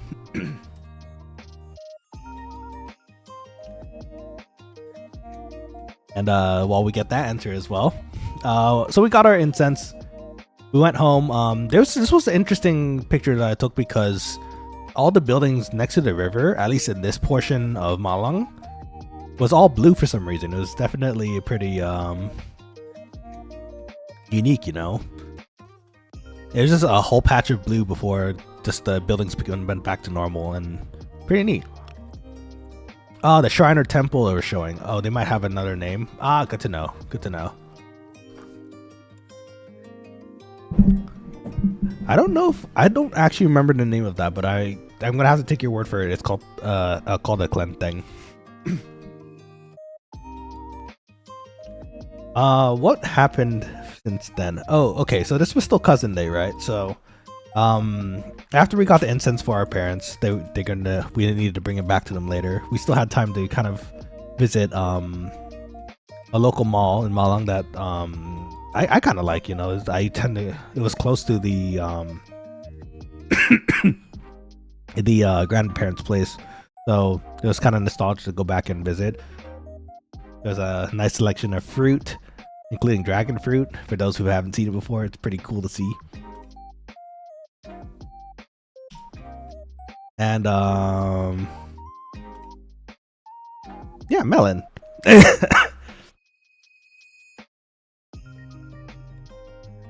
Oh, Licorine's here. Hiya, Licorine. How's this? How's the day? Stop. How's the day going? Are you doing well? Welcome back to the stream. Melons, also hi. Hi to you too. Hope you're doing well. So, yeah. There are melons. I don't know about you guys, but I'm a pretty big fan of melons. Do you guys like melons? I enjoy eating them. They're, I think, one of my favorite fruits. At my place, durian is the king. Durian is everywhere in Indonesia. Even in Jakarta as well. There's like streets of durian vendors as well. You know, I actually never got into eating durians. I got past the smell. The taste was interesting. It was pretty nice, but I don't know if it was worth going past the smell to get to it, you know? Doing okay on lunch break as usual. Let's go. All right, Pog. Enjoy the lunch break. I hope it whatever you're eating is delicious. I can't say I like them since I only eat melons a bit. Ah, okay. When did I start eating melons? I'm trying to think. Like, I think even as a kid, I ate melons, which was kind of nice. You know, it was a sweet, refreshing treat. Pretty easy to make into drinks as well. Oh yeah, so there was some seafood. You know me, sushi enthusiast. So seeing it, it was like, oh, I was wondering how I could make these into sushi or something delicious. You know. The shellfish looks kind of interesting as well. I would love to make those into like an Italian style fish stew or something. Which actually, you know, funny enough, I think I'm planning to do that during a weekend pretty soon. So keep out an eye for that. The more of the local varieties of fish, strangely enough, put with some, I think, lime. Just chilling there, you know. Seafood, deep fried squid and flour coated shrimp. Ah, you go for the classic dishes. Yeah, those are yummy too. So some of these fish I don't think I can even identify because they're just foreign to me. I've never seen some of these fish before, so I'd have to ask what the local name for it and like translate it is. Which actually kind of makes me wonder. I wonder if some of these are sushiable. If I treated it right, like some fish you need to actually treat for like worms, for example. Like salmon. You don't want to just cut the salmon and just eat straight. Like You need to freeze flash it to get rid of parasites. You need to like, in some preparations of salmon sushi, you want to soak it in sake or like rice vinegar before it's ready to be cut. So I'm wondering if these fish also have to be used the same way, but I'm also wondering if they're actually delicious as is. I'm not actually sure, because the preparation fishes typically tend to be the ones that live in fresh water. The salmon, like saltwater fishes, usually require far less preparation, you know. That's not sushiable, I'd assume. It's uncommon to eat them raw to begin with. I suppose that's true, but maybe it's something new, you know. Who knows? But then again, when you eat Indonesian fish, it could be kind of like a crapshoot, so to speak. So yeah, it's probably uncommon to eat any of these raw, but you know, it's kind of a thought-provoking, I guess. I'm wondering if it's something that could be sushiable if fresh. Oh, this portion is amazing. So we got to the part of the market where all the Indomie was. And if you haven't had Indomie before, you're missing out, because Indomie is delicious. It's like, okay, in America you have cup noodles, right? Or even in Japan you have cup noodles. I'd wager these are better than that. Like, you stir these into like you can make these into a dry noodle, you can make these into a wet noodle, and like the sauce packets that are in it, delicious. You're welcome to try next time you visit Indonesia.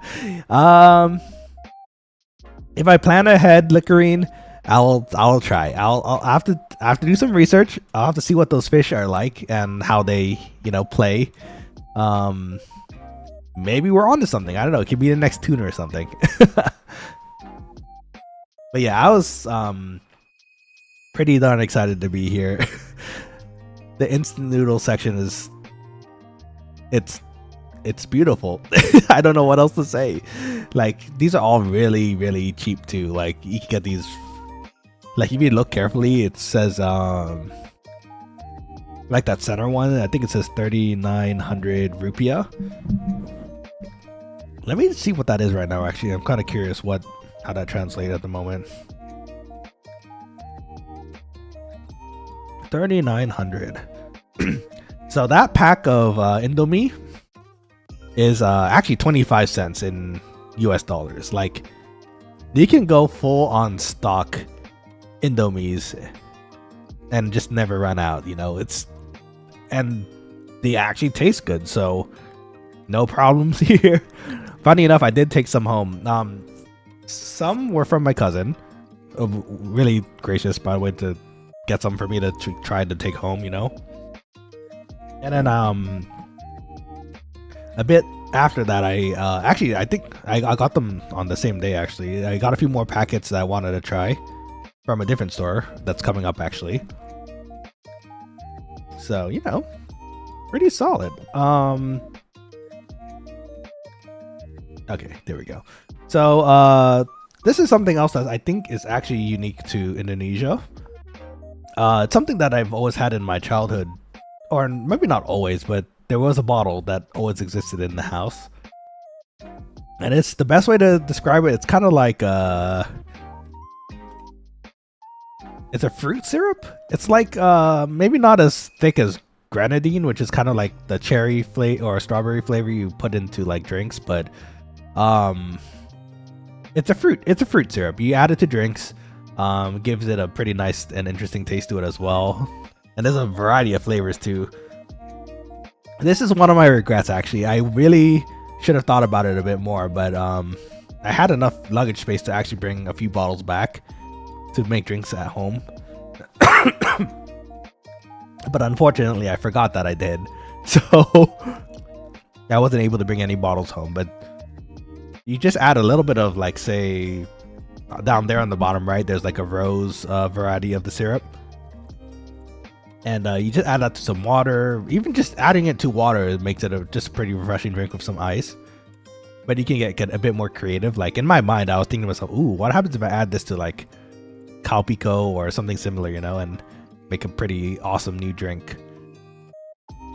But yeah, unfortunately, I didn't get to bring any back, so I'll have to remember that for next time. So what do you bring back to America? Oh, various things. Nothing too big, unfortunately. Mostly just some like small souvenirs. It was only a week, right? So like some small souvenirs, a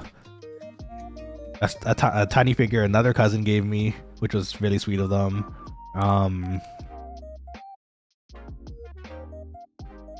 And mostly things for my parents, I guess. Yeah, nothing really too much for myself. I figured I'd actually save a bunch of that money for the upcoming Tokyo trip, you know. So, but yeah, this. Oh, okay. So after the market, we went around the mall a bit more, and there was some anime goods shops that were lying around here and there.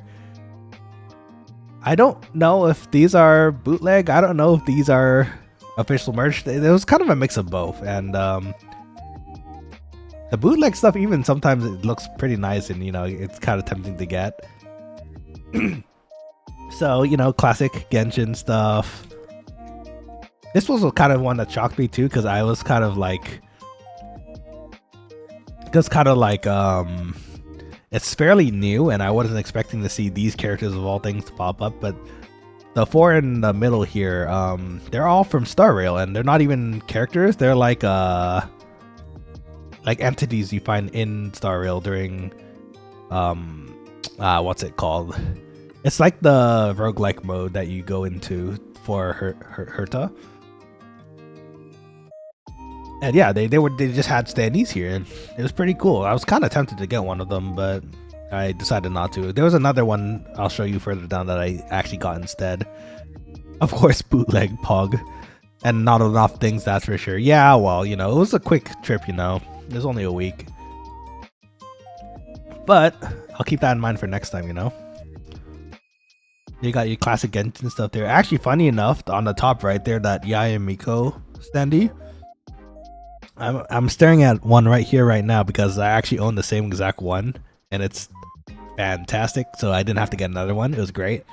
But even here, like if you look down below, they have Star Rail ones as well. Then it's only been released pretty recently, so some of these I'm pretty sure are like real though. Like I don't know about the gods or the entities, because as far as I know, I don't think there's any official merch on them. It's kind of like a side thing, right? But it's cool to see, like, even if it is bootleg, like, dang, that's cool.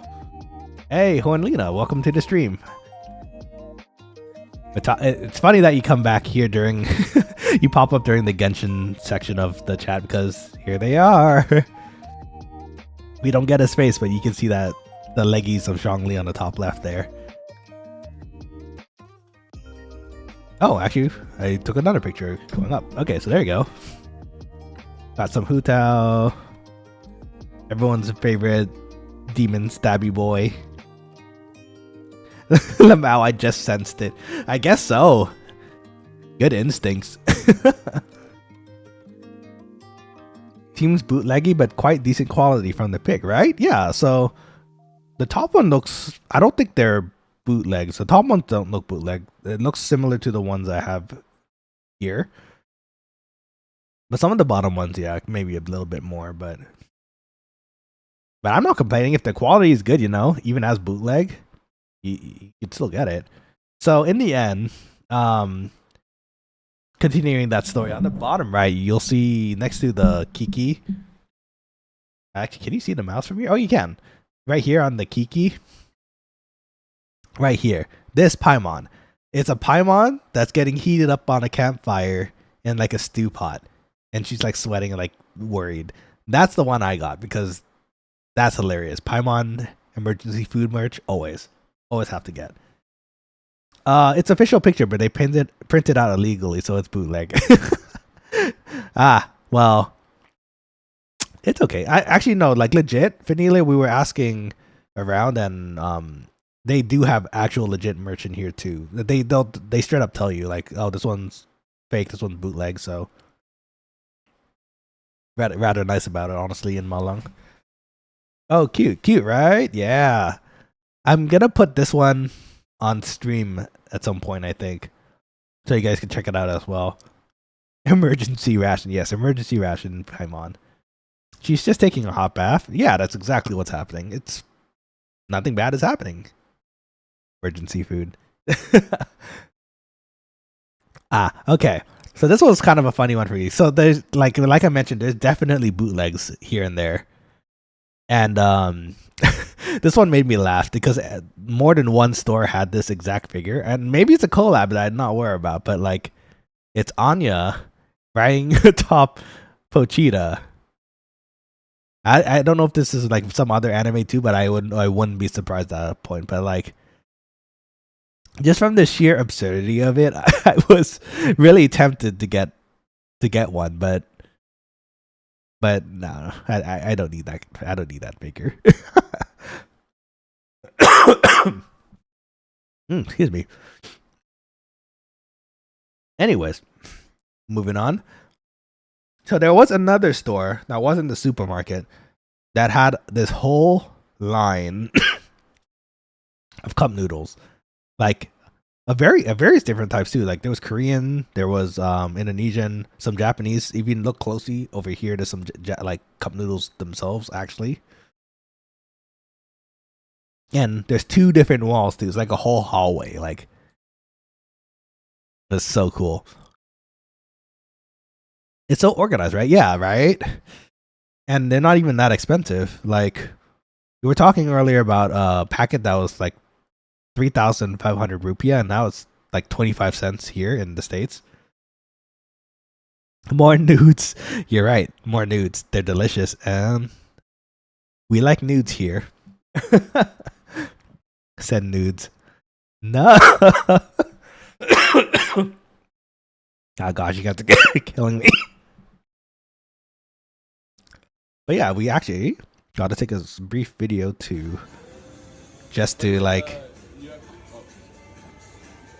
the quality again. Sorry, it's all noodles, friends. Nudes, nudes, penguin. Yeah. Sorry about that. But yeah, it was glorious. It was there. I got the few packets from my cousin, and I can't wait to try them. Actually, they're still in the kitchen. I need to get them down. Oh, speaking of this dumpling. Okay, calm down a little. No more coughs. No more coughs. Okay. So, I ran into these Xiaolong Pao dumpling plushies. They're really, really, really soft. And I figured, why not add a companion to the cooking stream sometimes? So, yeah, I got one. Now he's just sitting on my desk right now, but we're gonna have to name him at some point. And so squishy. Here, come here. It's so squishy. Anyways, oh, something really, really, like, I had to take a picture of this because I was actually kind of impressed by the ingenuity of it. Maybe I had never seen something like this before, and I thought it was really neat. So these are dumbbells, but they're water dumbbells. So what you do is you just fill up the dumbbell to its max, and that should be the weight that corresponds to the I assume the color. And then you just lift with water, right? That works. It's just water lifting. And then I guess if it's sanitary enough, you could just it work doubles up as a bottle. If you see here, there's like a bottle top. You just have some water at the end of it. Very clever design. I just wanted to point that out. Like, dang, that's cool. I was tempted to get a pair actually, but in the end, I just decided I don't think I'd actually need it. I have actual weights here, so there's no real need to get the water ones. But it is a really, really clever design. Speaking of Yoshinoya again, there was a Doraemon collab that's happening still to this point, I believe, and the merch is really cute. In the end I didn't actually pick up any. I was kind of wondering about the they had like a planner and like a few cups that looked really cute, but in the end I didn't really go for it. The last time I was in Indonesia, they had a Pokemon one that I still have the merch for. In fact, actually in some of the streams you might have seen it when I was cooking. But yeah, it was really cute. There's some Doraemon for you. He's still going strong, I suppose, especially if he's still doing collabs. It's awesome. And then those were the physical ones that you can see before you choose what you want, you know, which is really nice of them to do. Oh, what happened to the music again? Okay, let me switch on another one.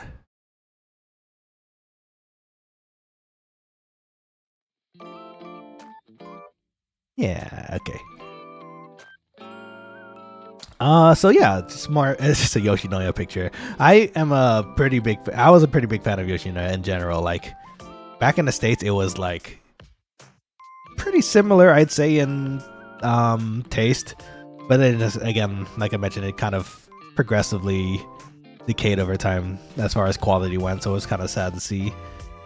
But yeah, if you notice, the menu is localized here as well. They even have the onsen egg on the top left there, which, like, I don't even think the States can do. That's something they usually do in Tokyo as well. Oh man, I'm hungry now. Me too, Helena, me too. Oh, okay, so we also passed by this ice cream store that I guess in TikTok was pretty popular. My cousins messaged her like, oh, this is from TikTok or like Instagram. And I was like, oh, that's pretty neat. So we took a look. They had a bunch of different toppings, and some different amounts of sauces on the top as well that they kind of add to the center, I guess, before adding the kind of stringy looking yogurt on top.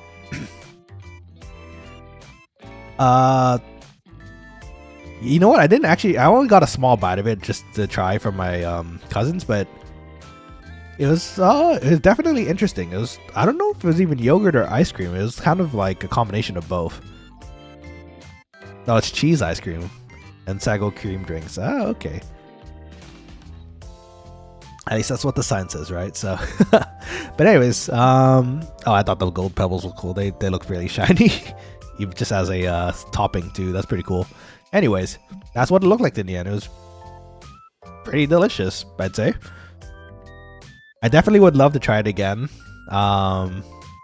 Maybe have my own one next time as well. But I was pretty full at that point, and the jet lag kind of messed up with my hunger. So messed around with my hunger. So that's what that is.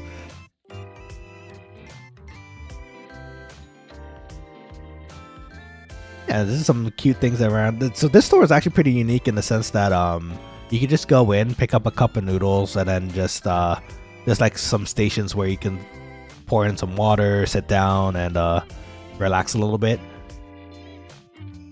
And I don't know if you pay for the space to sit, but I think all you have to do is pay for the noodles that are in there.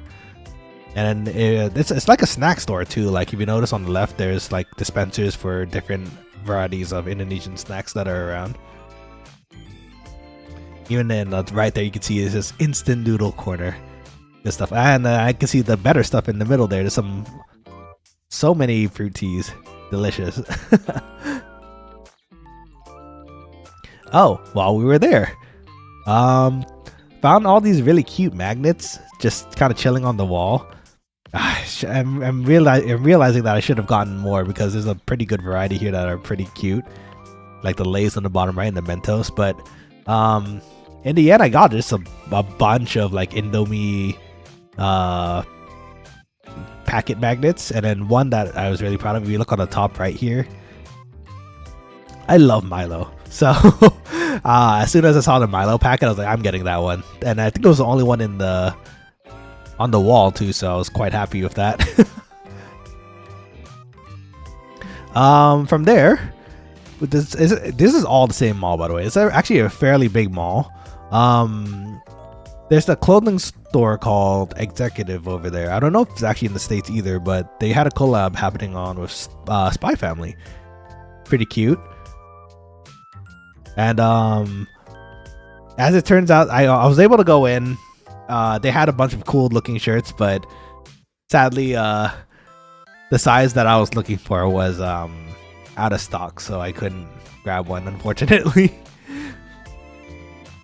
That being said, my cousin was able to, so that was nice. They were actually pretty much out of stock, so there's only a few shirts left from when I saw it.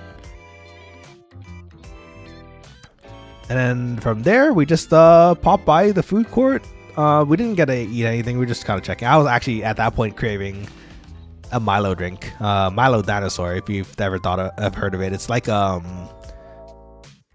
in the States we have Ovaltine. It's similar. It's like a malt drink. You mix it up with some either milk, water, condensed milk, and then you add on top even more of the chocolate powder or malt powder, and then you have a Milo Dinosaur. Like, so good. Let's see. これはどこですか？どこの漢字はちょっと待って。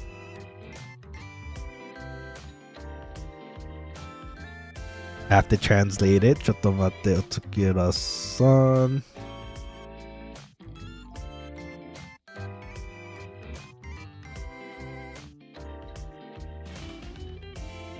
Let's see. So, おつきらさん asks, これはどこでの写真 Where's the picture taken? これはね、インドネシアのマランです。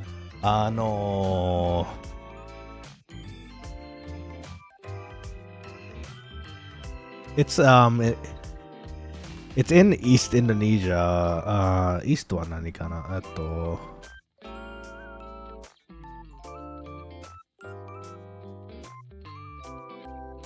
How do you say Easton? It wasn't Nishi, was it? It was Nishi. あれ? 忘れました。おときらさん、これはEast Indonesia です。マランです。Let's see. Oh, Finelia, I'll be back later if you still stream. Ciao. Yeah, see you later, Finelia. Thank you for popping by the stream. I appreciate it. I hope you enjoyed the talk as well. And, Juanelina knows I love Milo Dinosaur. Yeah, Milo Dinosaur is classic drink. My memory is unlocked. Oh, we gotta make you some when, get in the area. Let's see. Indonesia. So, Indonesia です。So, yeah, we just popped by the food court. Nothing too. You know what? Funny enough, as soon as I got that Milo magnet, I was like, "Oh man, I need to find a Milo drink ASAP." And it actually took quite a while to find one. That sold it, but more on that later. There was also a bookstore, a bunch of different manga that I read. Like, I was really tempted to pick up a book or two too, but unfortunately, they're also in Indonesian. So, you know what? Actually, that's not bad though. I could have actually practiced a bit of Indonesian reading as well, but it probably would have to be a series that, I guess I know, you know, so I can actually kind of roughly translate it. So I'm sure some of you heard of this series recently. It's called vtuberid, and it's pretty popular right now. I actually haven't actually started it myself, but I hear it's pretty popular and pretty good. So I might give that a try later. This one I'm aware of though, Fate Grand Order. They had a lot of books for them too. And it got Redline here as well. The I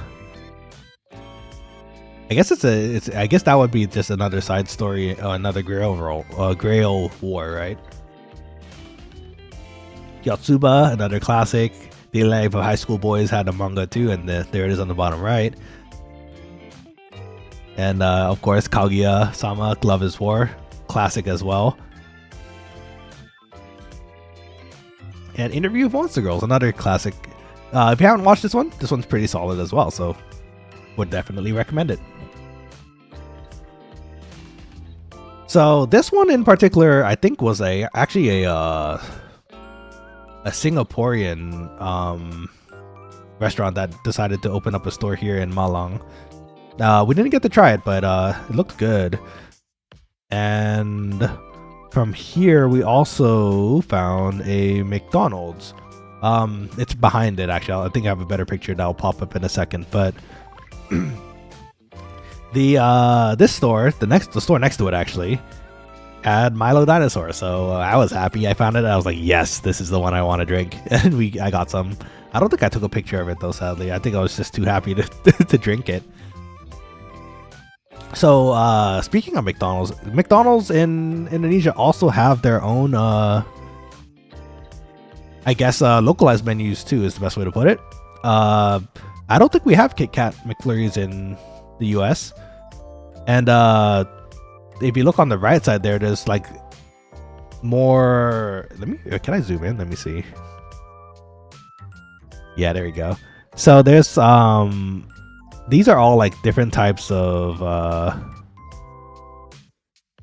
oh, actually, is it? I have to let me look again. Yeah, like Tamba top. Wait, Tamba? I think okay, I might be wrong. But I'm pretty sure these are localized versions of like Indonesian desserts that are made into McFlurries. So good stuff. And best thing, their McFlurry machine wasn't broken, so could finally have a McFlurry.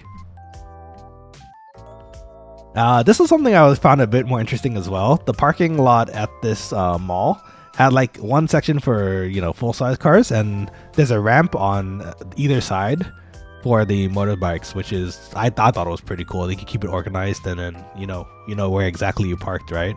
And then the big spots don't get taken by motorbikes, which is super nice. The goodest of all. This is Boris. This is a family dog. Not directly our family's, but a cousin's dog. Cutest dog. This was the first night we were able to visit their house, and we were able to see Boris again, and we were like, oh, it's Boris, let's go pet Boris. But we also had to head out for dinner that night, so couldn't give him pets. But look at this cutie.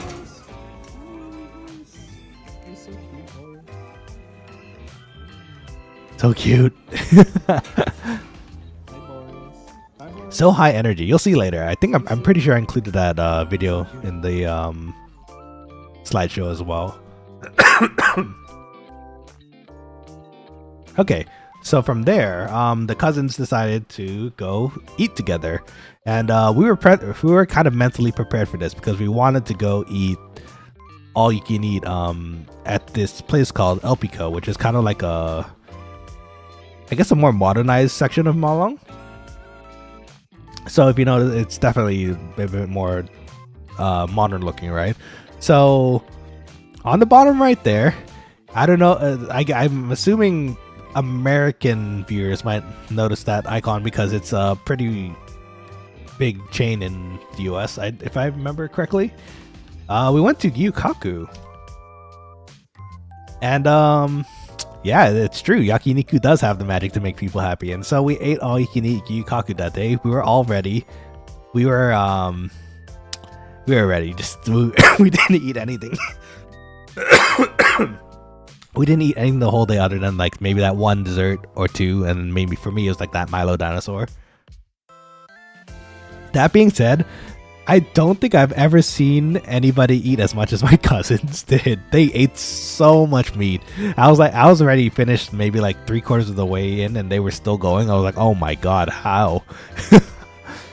So this is a brief like look at the menu that we were able to eat. It's a little blurry actually.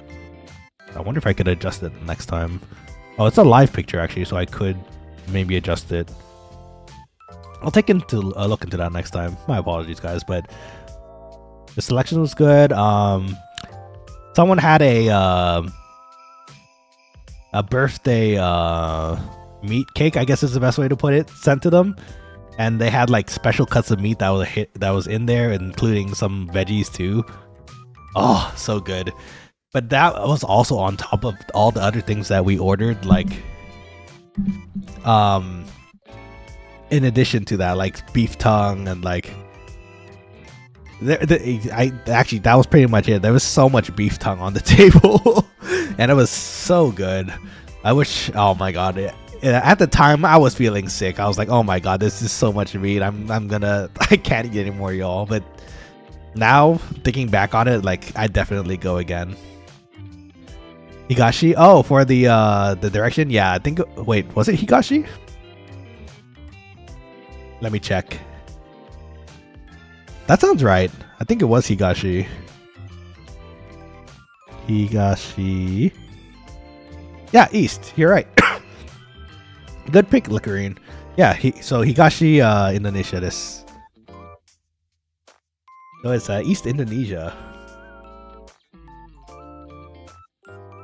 Anyways, this is probably actually what filled me up, but it was actually so good. They had yakiniku sushi bites that you could order just endlessly because it was all you can eat.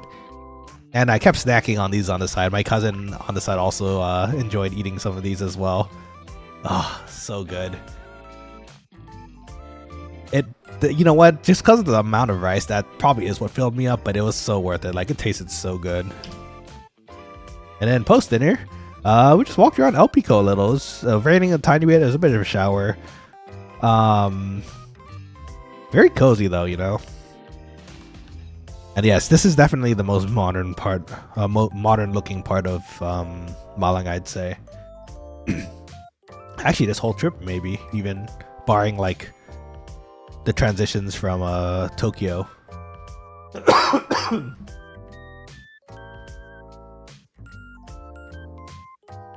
yeah, very cozy. I think we had to go up a mountain. Actually, we had to go up. It's like this is kind of situated on the side of a mountain, if I recall correctly. So the ride up there was pretty. It was cozy. Same thing going down, honestly. And actually, if you look back a little, you can kind of get a. You can kind of, if you see in the background a bit here, you could get kind of a glimpse of more of Malang just from how up we were. Let's see, Malo drink was actually everywhere. Your cousins just probably keep them a secret. Oh no! Really? Oh man. I really wanted it though, and I found one in the end. So you know what? It's okay. They can keep their secrets. I got my Milo. Everything was fine in the end. Oh, it's Boris again. Okay, so day 2. Excuse me, day 2 post the wake. We visited the cousin's house again, and yeah, we got to play around with Boris a little. This is early morning. It's me apologizing. I can't play with you right now. I'm sorry. It's true though. We couldn't. We had things to do.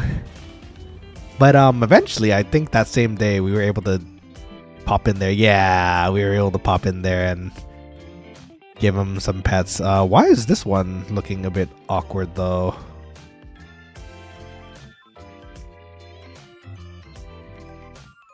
Uh-oh. This is the good video too. Why is it not working? Okay, hold on. Let me switch over to the other screen real quick and refresh this.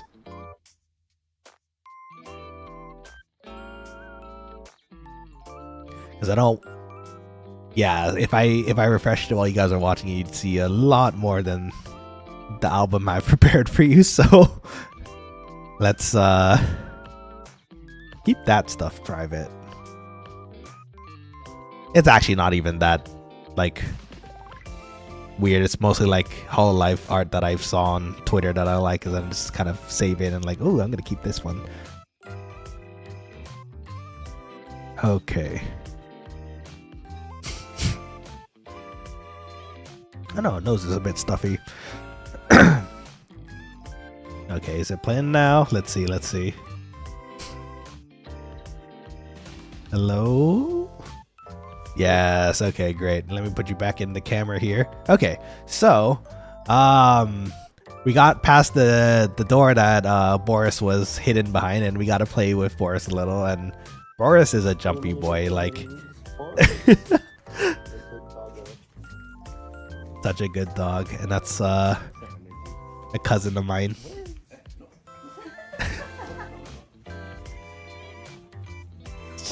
So much energy. It's so fun.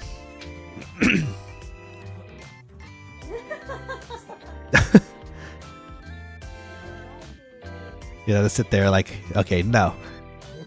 You must chill, Boris. We have guests. But then as soon as he lets go, there he goes again. Doggo, indeed, doggo. Very cute doggo, I might add. It's so cute.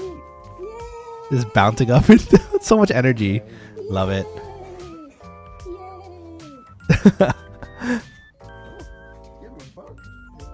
Yeah, you kind of give my butt a sniff. Oh, Boris. How I miss you. Okay.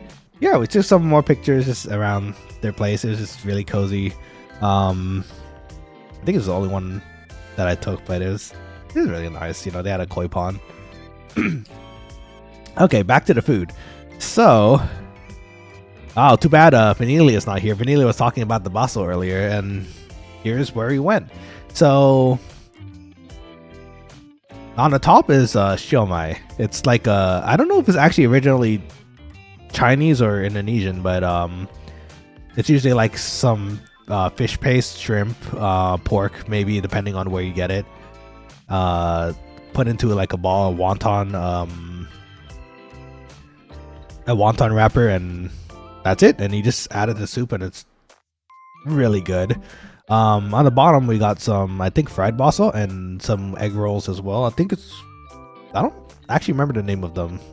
Too bad again Vanilla isn't here. Vanilla could probably clear that up for me, but yeah. This is a small video of it. They have this, so they have like a food stall that they put into, they I guess move into this little building that you can eat in. It's just like, it's like a little mini food court, which is nice. If you look at it again, they have like the soup situated in the center there, and a bunch of the toppings situated around it. Kind of feels like oden in Japan, actually. The quality kind of makes it hard to see, but on the far right, there's actually some intestines as well for food. Oh, not for food. Of course, it's food. It's some intestines you can add to the soup, which gives it a kind of an interesting texture and flavor. Tofu. I think that's tofu, at least. I can't really tell from the video at the moment, but I kind of stuck to basics. Over here on the top right, there's baso, which is like a meatball that I love eating, and then some siomai as well. And you just tell them what you want, and then they just put it in a bowl, and you just pay them, and off you go. Some close-ups of some of that delicious food. And the baso. So this is how mine turned out in the end, and of course fruit tea on the top right there, but oh, so good. The soup was so delicious, it's so flavorful. I really hope I can learn how to make it. I'm gonna find a recipe online somewhere, I think. But yeah, it had tofu as well on the top, if you noticed there, and some green onions. So it's just a combination of everything. Okay, I'm hungry. Now I'm hungry again. Me too, friend. Me too. I want to go back and eat all this, but I'm here in America again. You know what? I shouldn't be sad. I'm gonna be eating in Tokyo very soon. Actually, how soon is that? Wow. Like, okay, 2 weeks. And in roughly 2 weeks, I'm gonna be in Tokyo, so I'm gonna be eating food there. So that's gonna be fun. Of course, I gotta take pictures for you guys to see too. So don't you worry. Let's see. Let's move this onwards. Another picture of the delicious food. Some fruit tea. One more picture of the food. Ah, oh, that broth was so good. It's so, even like, okay, it's humid in Indonesia. Sometimes when there is a bit of a chill and it gets a bit more dry, and then it becomes kind of like normal weather again to what I'm used to. But usually it's just humid. Even in that weather, though, this was it hit the spot so well. The place wasn't even air conditioned. You just sit there in the humid air and the hot humid air, and it's like, even then, like, oh, this really hit the spot. A little bit more of the restaurant on the side there. Okay, from there, we went back to our grandma's place, and we started sorting out things as far as belongings. It's a little peek of what it looked like. It's a little bit rundown. She was pretty old, so in her older age, she wasn't really able to walk around the house very often anymore. She was kind of bedridden. So it was a bit rundown. You'll see in the pictures as well. If you see on the top there, you can see it's already peeling off a little. Oh damn, I hopped on in this food and I'm hungry again. Hi Ace, welcome to the stream. That yard is so nice. It is. It's really cozy. Though I do have to mention, very mosquito heavy. Actually, funny enough, if you look on the bottom left, very closely, there's this was my mosquito repellent for the trip. And funny enough, actually, the mosquito repellent has kind of grown to a point where it's like cream now, not like a spray. You can still get the sprays, and sometimes they kind of smell weird, but this one smelled pretty nice. It's just a cream that you put on your arms or legs. And out of that whole trip, I actually only got bit twice, I think. So it worked really well. And this place where my grandma lived, there was mosquitoes everywhere. Like you really had to kind of wear long clothing or like spray everything to just kind of keep them away. So I'm glad it worked. And another peek at the back of the house. This one again was a bit overgrown because we never tended to use this exit.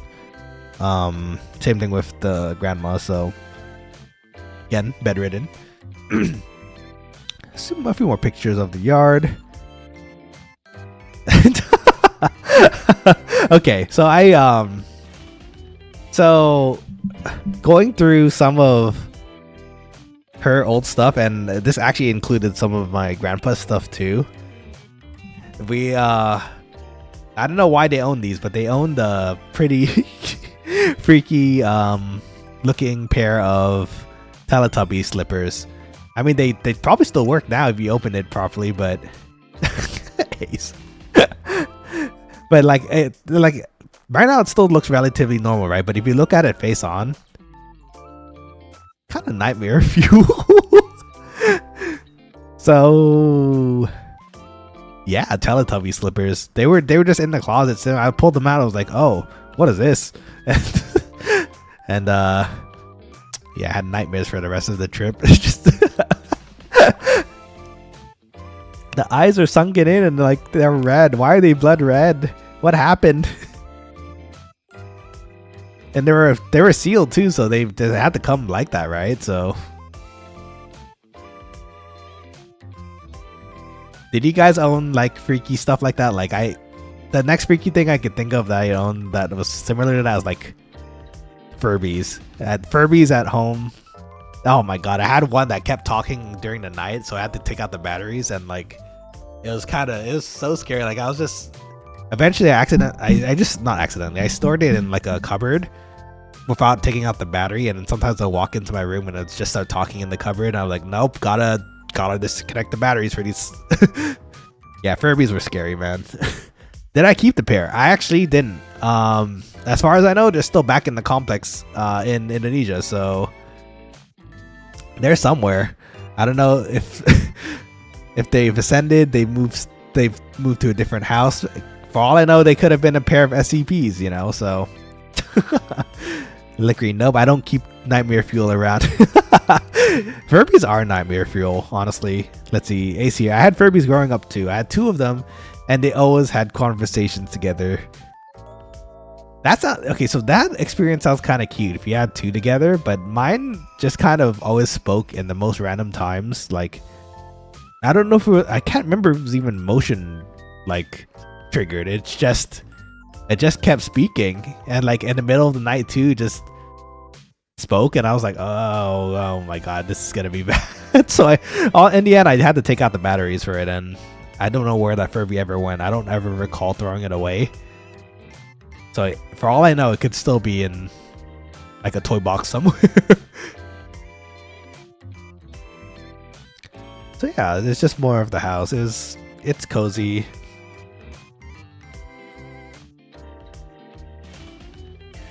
And there was quite a bit to go through, so unfortunately I had to come back to the States to go back to work, so I couldn't help continue with the cleaning up, but I was there for a few days at least to help with a good chunk of it at least. So back at, when I was talking about those outdoor kitchens in Indonesia, so this is one of them. This one in particular doesn't have a stove, but some of them do, and it's pretty neat to see. On the right there's actually a water well too, or water pump that you can just keep pumping to get water, and I found that fun as a kid. Like when I visited, it's really satisfying to play with, Okay, so at the end of that day, we went to another cafe called Nakoa.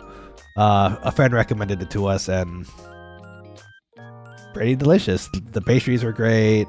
There's on the top right, there's this if you notice, it says croffle,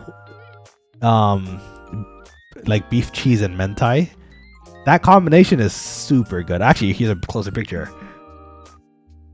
It had the mentai flavor with like it's called mentaiko. It's like a spicy fish roe, I guess, within the waffle, and there's like beef on top with like cheese. It's a really good breakfast food, I'd say. And then they had a bunch of different types too, like some bombolinis on the right there, some donuts at the bottom, and pretty nice menu too. I was kind of craving a boba at that point, so I just got the boba brown sugar brulee on the top right there. But one of them that actually interested me as well is that yogurt soda in the middle of the non-coffee.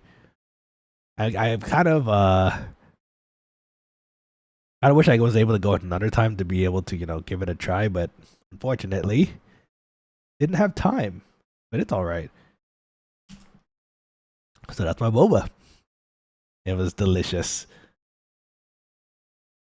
and we stayed there for quite a bit actually. So I actually learned recently as well that Malang is more like a university town, I suppose. It's the best way to compare it. There is a university nearby, and a lot of students kind of pop around to like these tea shops, and like students, and just study.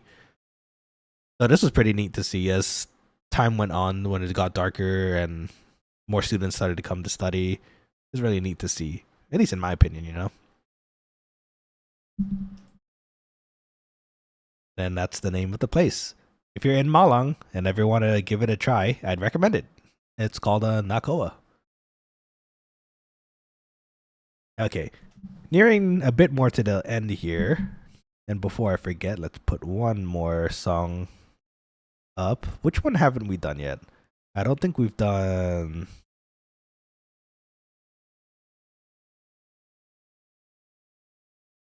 Dang, there's quite a few here. Let's do 223. Another classic. Okay, anyways, so this drink, I can't remember the name of it off the top of my head, but it had something like a name similar to the effect of like happiness juice. So this is also partly why I wanted to bring some of the syrup back from that market that I mentioned. If you notice at the bottom, there's like a bit of a red tint to the drink. So that's like actually, I don't remember which. This wasn't my drink for that night. Actually, a cousin of mine actually ordered this, and I thought it was pretty awesome.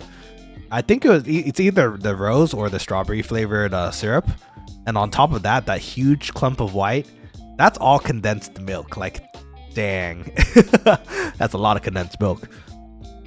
So On top of that, you just have some ice and some Fanta air soda. So air soda, it's essentially the same as like club soda. You pour it on top, you give it a good mix. Happiness juice. It's delicious. Happy soda. Yeah, see, Lickrine knows. It's called Happy Soda, and I mean, it looked really good. I would have given it a try as well, but in Indonesia, they have like some of the best orange juice that I ever have. Like, it's called es jeruk. And so I hadn't had like very many cups of that while I was in Malang, so I opted for that instead. But it was still delicious, you know. And this is something I could probably try this at home too with the same ingredients. I just have to get the syrup from Indonesia somehow. Maybe if I look it up online, there might be a way to bring it over, you know. But anyways, there's a similar drink that used to exist in Malang. I think they changed the name of it as well, but it's called Coke Mega Mundung. And it's very similar in application. It's a Coke with a lot of ice and condensed milk at the bottom. It's just kind of like a similar amount that you're seeing in the cup here. You can either give it a mix or kind of like sip on the Coke on the top and maybe put the straw a bit lower to get some of the condensed milk to mix it. Really good. Probably not the best thing for you though. So if you give it a try, which you actually could, if you're in the States, you absolutely can. Just get a Coke and some condensed milk. Give it a try. It's pretty delicious. But again, I would say don't drink it too often for the sake of your body, you know. In addition to that, so actually right in the middle, like I mentioned, es jeruk. It's orange juice with ice. It's sweetened and it's yummy. It's delicious. You know what? I don't actually know the drinks that my other cousins got. If you notice, there's a few other drinks on the side there and there's some dessert drinks as well. Also equally delicious, I'm sure. I didn't get to try it, but I think there's like atypical Indonesian desserts too. I just don't remember the name of them off the top of my head at the moment. But yeah, very good stuff there. The drinks in Indonesia are great. I wish I could. I don't know how they excuse me. I don't know how they make their orange juice so fresh tasting in Indonesia. It might be just how the oranges are in Indonesia. Just better juice or something. I don't know. It's mystery I still have to solve. A little closer looks at some of those desserts. Look so good, don't they? And then actually, you know what? This is the final night, I think. So it's it's like a fish specialty restaurant, and just had some of the fish there with some rice. It was delicious. Hey Doodle, welcome back to the stream. How you doing? Tropical fruit juice must be S tier. Honestly, like it is, like, or just fruit grown in the tropical climate. I'd have to agree. Like it's the quality is just so much different, and I don't know if it's because of it was grown in a tropical climate. So I wonder if that's the case. I just really want to know how they make it. This probably is just orange juice with some like sweetener, and that's really it. But I have to ask someone who knows about it in Indonesia. So they also had this like fish stew, which had the fish itself like kind of crispied. So you kind of got the dual texture there when you ate it. So good. And that was pretty much it, actually, now I think about it. So this was remember how I said like the airport was pretty wide open. You could just kind of see everything on all sides. Again, it's a military airport, so I guess that would make sense. But they do allow some passenger airplanes once in a while, and so we took the same one back to Jakarta because we had to go through Jakarta to fly back to the States. It's just so wide open. And honestly kind of relaxing because of that. The skies look good too. Have you guys ever visited an airport like that? Like, it's kind of rare to like land somewhere like this, right? Or at least in I don't think the States would have something like this very often. It's probably maybe in remote airports, but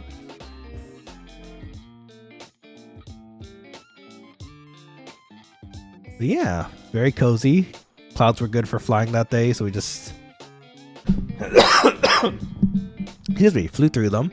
And then this is some of the art again I mentioned. Like, it's really cute how they designed some of the art in the airport in Jakarta to fit the fire extinguishers, so it looks like an air tank for like this dude, which is cute. Giant parking lot airport. I mean, yeah, it kind of is. And then back in my grandparents' place in Jakarta, they had this little door stopper that I thought was really cute. Like, the backside has like the door stopping portion, but it looks like this gremlin is holding the door for you, and it's really funny to me. It's cute. It was cute. And yeah, we just stayed the night, and that was practically it. We had some dinner with them the next morning, very early. We I think it was actually like 6 a.m. or something. We got a ride to the airport, and took some more pictures of the airport. I guess that was really it. We just waited for our flight, and we had to transit through Tokyo once more. And by this time, I mean, I think I was actually kind of getting used to the jet lag. Definitely going towards Asia and like Japan, for example. I think my jet lag is a little more easy to like manage, you know, versus going back, like even now I think I still have little pings of jet lag here and there, but it's okay, you know, it's what it is, part of traveling. And this is where we landed back in Tokyo, I believe. Oh no, this was prior to Tokyo. This was us boarding from Jakarta to Tokyo, and a nice aerial view of everything. I took this picture for a specific reason, actually, because we were flying over a city that had a pretty funny name. I'll edit it at some point and I'll tell you, and then you'll see what I mean. But even then, though, it was beautiful. It was fun to see, just soaring across the sky. So yeah, we landed back in Tokyo, and funny enough, we landed and parked right next to the Pokemon plane, which is pretty awesome. I got super excited. I was like, oh my god, it's the legit real thing.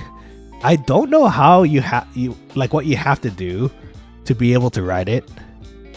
I imagine there's some like special flight that lets you ride this specific plane, or maybe you just get lucky and you get to fly on it. But it's really cute. Look, there's Togekiss, there's Pikachu, Latios, Rayquaza somewhere in the back there. So cool.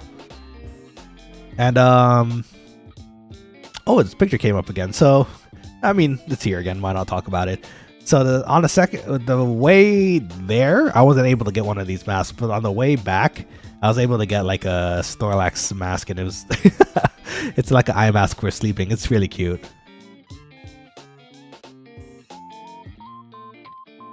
Let's see, Takira-san here saying, Pikachu Hikoki. So, Pikachu Hikoki でしょうね。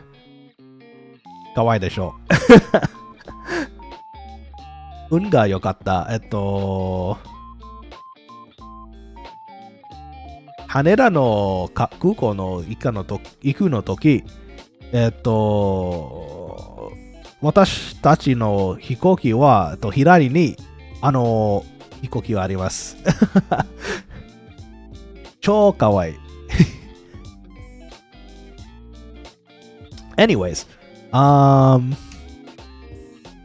got a Snorlax mask that was really cute. It helped me with sleeping, honestly, on the plane, because I did have a neighbor that kind of liked reading during the night. So, and then from there, just one more quick food stop on the way back, and it was a sushi food stop, and oh man, was that delicious. I can't wait to actually be in Tokyo eating all this, like in For example, what's it called? It's Tsukiji. I think Tsukiji, the market actually changed location recently too, so I actually have to do some research into that. But I definitely can't wait to go there for the same reason. Let's see, Doodle here. Latios playing when? Whenever they decide to make it, I guess. I mean, that's a great idea though, right? It'll look really cute in the air. You probably need to get some more funds after that first Pikachu one though. Actually, I couldn't get a picture of it, but on the way out as well, we passed, I'm pretty sure, I don't think it was a Pokemon plane. I think it was a Demon Slayer plane.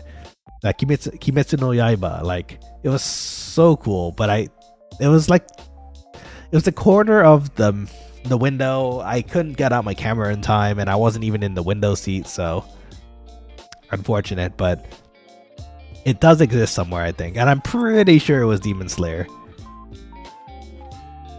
But yeah, I saw this restaurant on the way back, or not on the way back, on the way to Malang, and since it was so early when we went the last time, they weren't ready to serve any of the fish yet. So this time when we came through, it was afternoon, and everything was prepared. So I was able to finally get my share of what I wanted. Like, I got the nigiri plate on the top left, and then a few other sides, and I just feasted. It was delicious.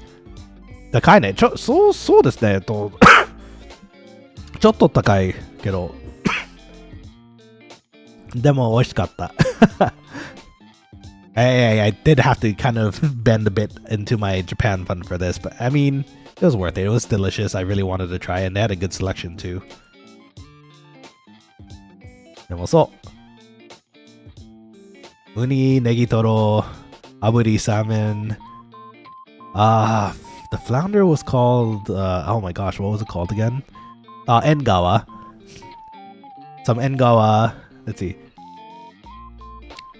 美味しいならよかった。そうでしょうね。美味しかった。2週間からもっとお寿司を食べたいです。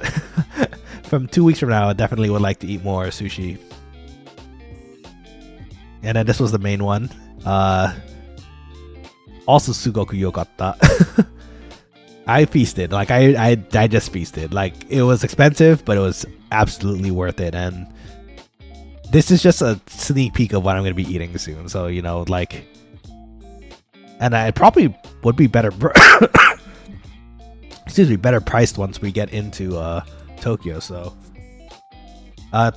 クラ寿司の炙り、炙りチーズサーモン好きです。チーズサーモンありますか？すごいね。実はね、ア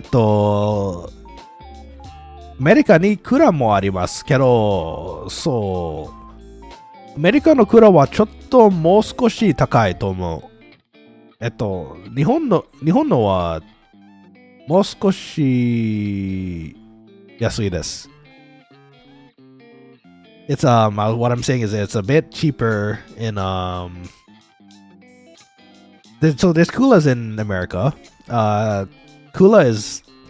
Dishes were pretty cheap at one point, but then I guess over time the price had to be adjusted, and it's pretty expensive nowadays to eat a few plates.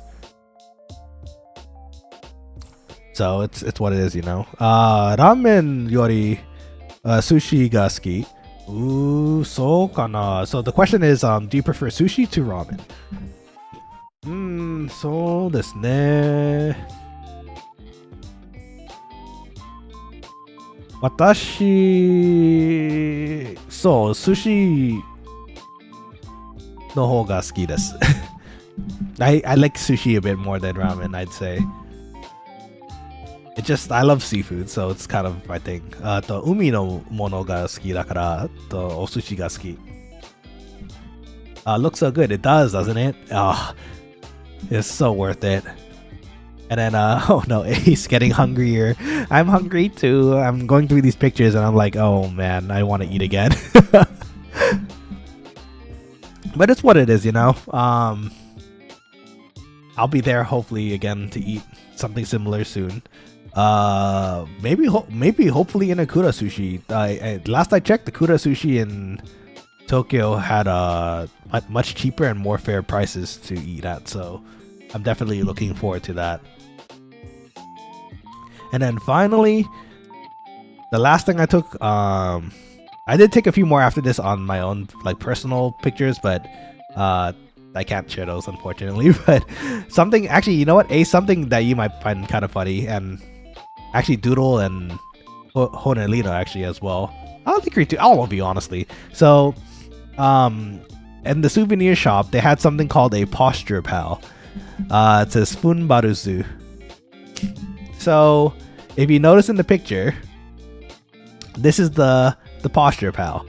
So how it works, which is really cute.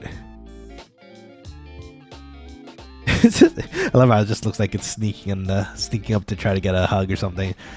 Do you feel tired or sore after sitting at your desk? Is that true? I mean, probably is, because you probably would have to order one of these. So, booba buddy. I mean, I guess it kind of is, right? So, how you use it is, you have it shows you even on the like picture. You have a typical slouching position when you're working, you know, shrimping mode as people call it. Yes, true. Anti-shrimping friend. It is what it exactly that. So it lovingly reminds you to sit up straight. So you have to place it like between your chest and I guess your stomach, and then you just hold it up with your stomach so that it's sitting properly in front of you, and that will just be like a posture picture, right? A posture fixer, right? So then you should end up like this and you'll have a straight back. I was actually really tempted to get one of these just because the novelty is so cute. But again, we're saving, right? We want to save for the cooler things we'll find on the trip. Maybe some figures, maybe more food. Funny enough, I think I am gonna go try to find a chef knife over there this time around. So last time I was in Tokyo, it was actually right before the pandemic, and I went in with the same goal, but I decided not to choose one in the end. And actually I'm kind of glad for that, because since the pre-pandemic I've gotten a lot more cooking knowledge, and now I know exactly what I want in a knife. So yeah, good stuff. And I believe that is actually, let me try. Yep, that is actually the last picture of this TED Talk, so to speak. So yeah, Indonesia was great. I got to see a lot of family. I got to go visit the wake before she was cremated, so that was a blessing. It was out of nowhere too, so we kind of had to plan quickly and get there quick. But I'm glad I was able to, you know, say my goodbyes, say my wishes. Yeah, it was good. So I hope you guys enjoyed this little free talk of my Indonesia trip. And honestly, you know, it was kind of fun. It was fun talking about it. So hopefully I can do more of these in the future when I travel a bit more. Again, this December, I'm looking towards visiting Tokyo. So hopefully I could take a lot more pictures. And again, actually, you know what? I did get recently a new phone. So the pictures quality is it should be improved. I just have to get used to excuse me. Okay, it stopped. I just have to get used to taking pictures with the phone, because I noticed when going through the pictures I wanted to share with you guys, the pictures sometimes appeared a bit blurry, because I guess what I would usually do is put my phone up, take a picture quickly, then put it back down. But I guess sometimes it takes some time to process the picture to get it the most clarity. So I have to get used to, you know, holding it up a bit longer than usual to make sure that picture is settled. Things to learn, but it's a good thing. You know what? It's a good thing we practiced in Malang before this Japan trip. So super excited. Gonna be in Tokyo and Sendai pretty soon. So here's to that. But in any case, it is pretty late now, and we're moving back into the work week, y'all. So let's all work hard. Let's eat well and do our best this week, yeah? Let me think here. So thinking about the streams this next few weeks,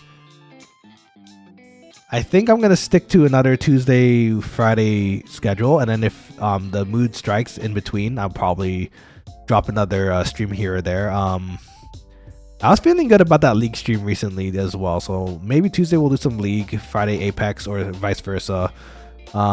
See if we can get ourselves to gold at least in League before the season ends. And maybe some more Dragon Quest somewhere in the side. I've been breeding and synthesizing monsters since we last played, and I was able to actually make an S tier creature, and that's pretty fun. It's like a big bad slime, so but yeah, in any case, I think that'll do it for this stream. So thank you very much again, everybody, for joining me on this lovely Sunday evening for this free talk. And if you liked it, please go ahead and let me know. Like, drop a comment. If you aren't subscribed already, I would appreciate the subscribe if you want to see more content. And yeah, hopefully we can do this again sometime soon. As far as a cooking stream goes, actually, that also reminds me. Oh, think of something. Hey, you're still here. Hey, thanks for sticking around. You did like it? Oh, well, I appreciate that. Thank you so much. I hope that it was informative as well as fun to listen to. What was I saying? Oh, so the cooking stream weekends. I found a dish that I want to do. It's an Italian seafood dish that I want to make. I don't know which weekend I'm gonna do it yet, but it's gonna be pretty soon. But I think it should be something fun we could do before my trip. So let me plan that out, and we'll see what we can do there. And yeah, with that, everyone have a lovely rest of this weekend. Sleep well, work hard this week, and I'll hopefully see you Tuesday. Thank you for the stream, of course. No, thank you for making me hungry, though. Yeah, look, if you're all hungry, try making something something new, you know. If you have something you're craving, see if you can look up the recipe for it and try making it. That's just all part of cooking, you know. Increasing that knowledge of like of food, so you can actually cook what you want, which is honestly kind of fun. Or for me, it's fun. Hopefully, it's something fun for you guys too if you want to give it a try. I recommend it. Oh, speaking of, actually, that's funny you mentioned that. There's a picture of a roast beef sandwich that I did recently because I saw this video of I guess the best way to put it is like a hoagie. It's like, or like a long bun with roast beef and mozzarella. This store is selling, and they pair it off with this like au jus that you could just dip the sandwich into. And I tried to make something similar, and that's actually the first time I made au jus, and oof, so good. I'll put that picture up in Instagram sometime soon, as you can see what I was talking about. But and again, anyways, again, sorry about that. You all have a good rest of this weekend. Work hard, eat well, and talk to you soon. This is Nanashi signing out. Take care, everybody.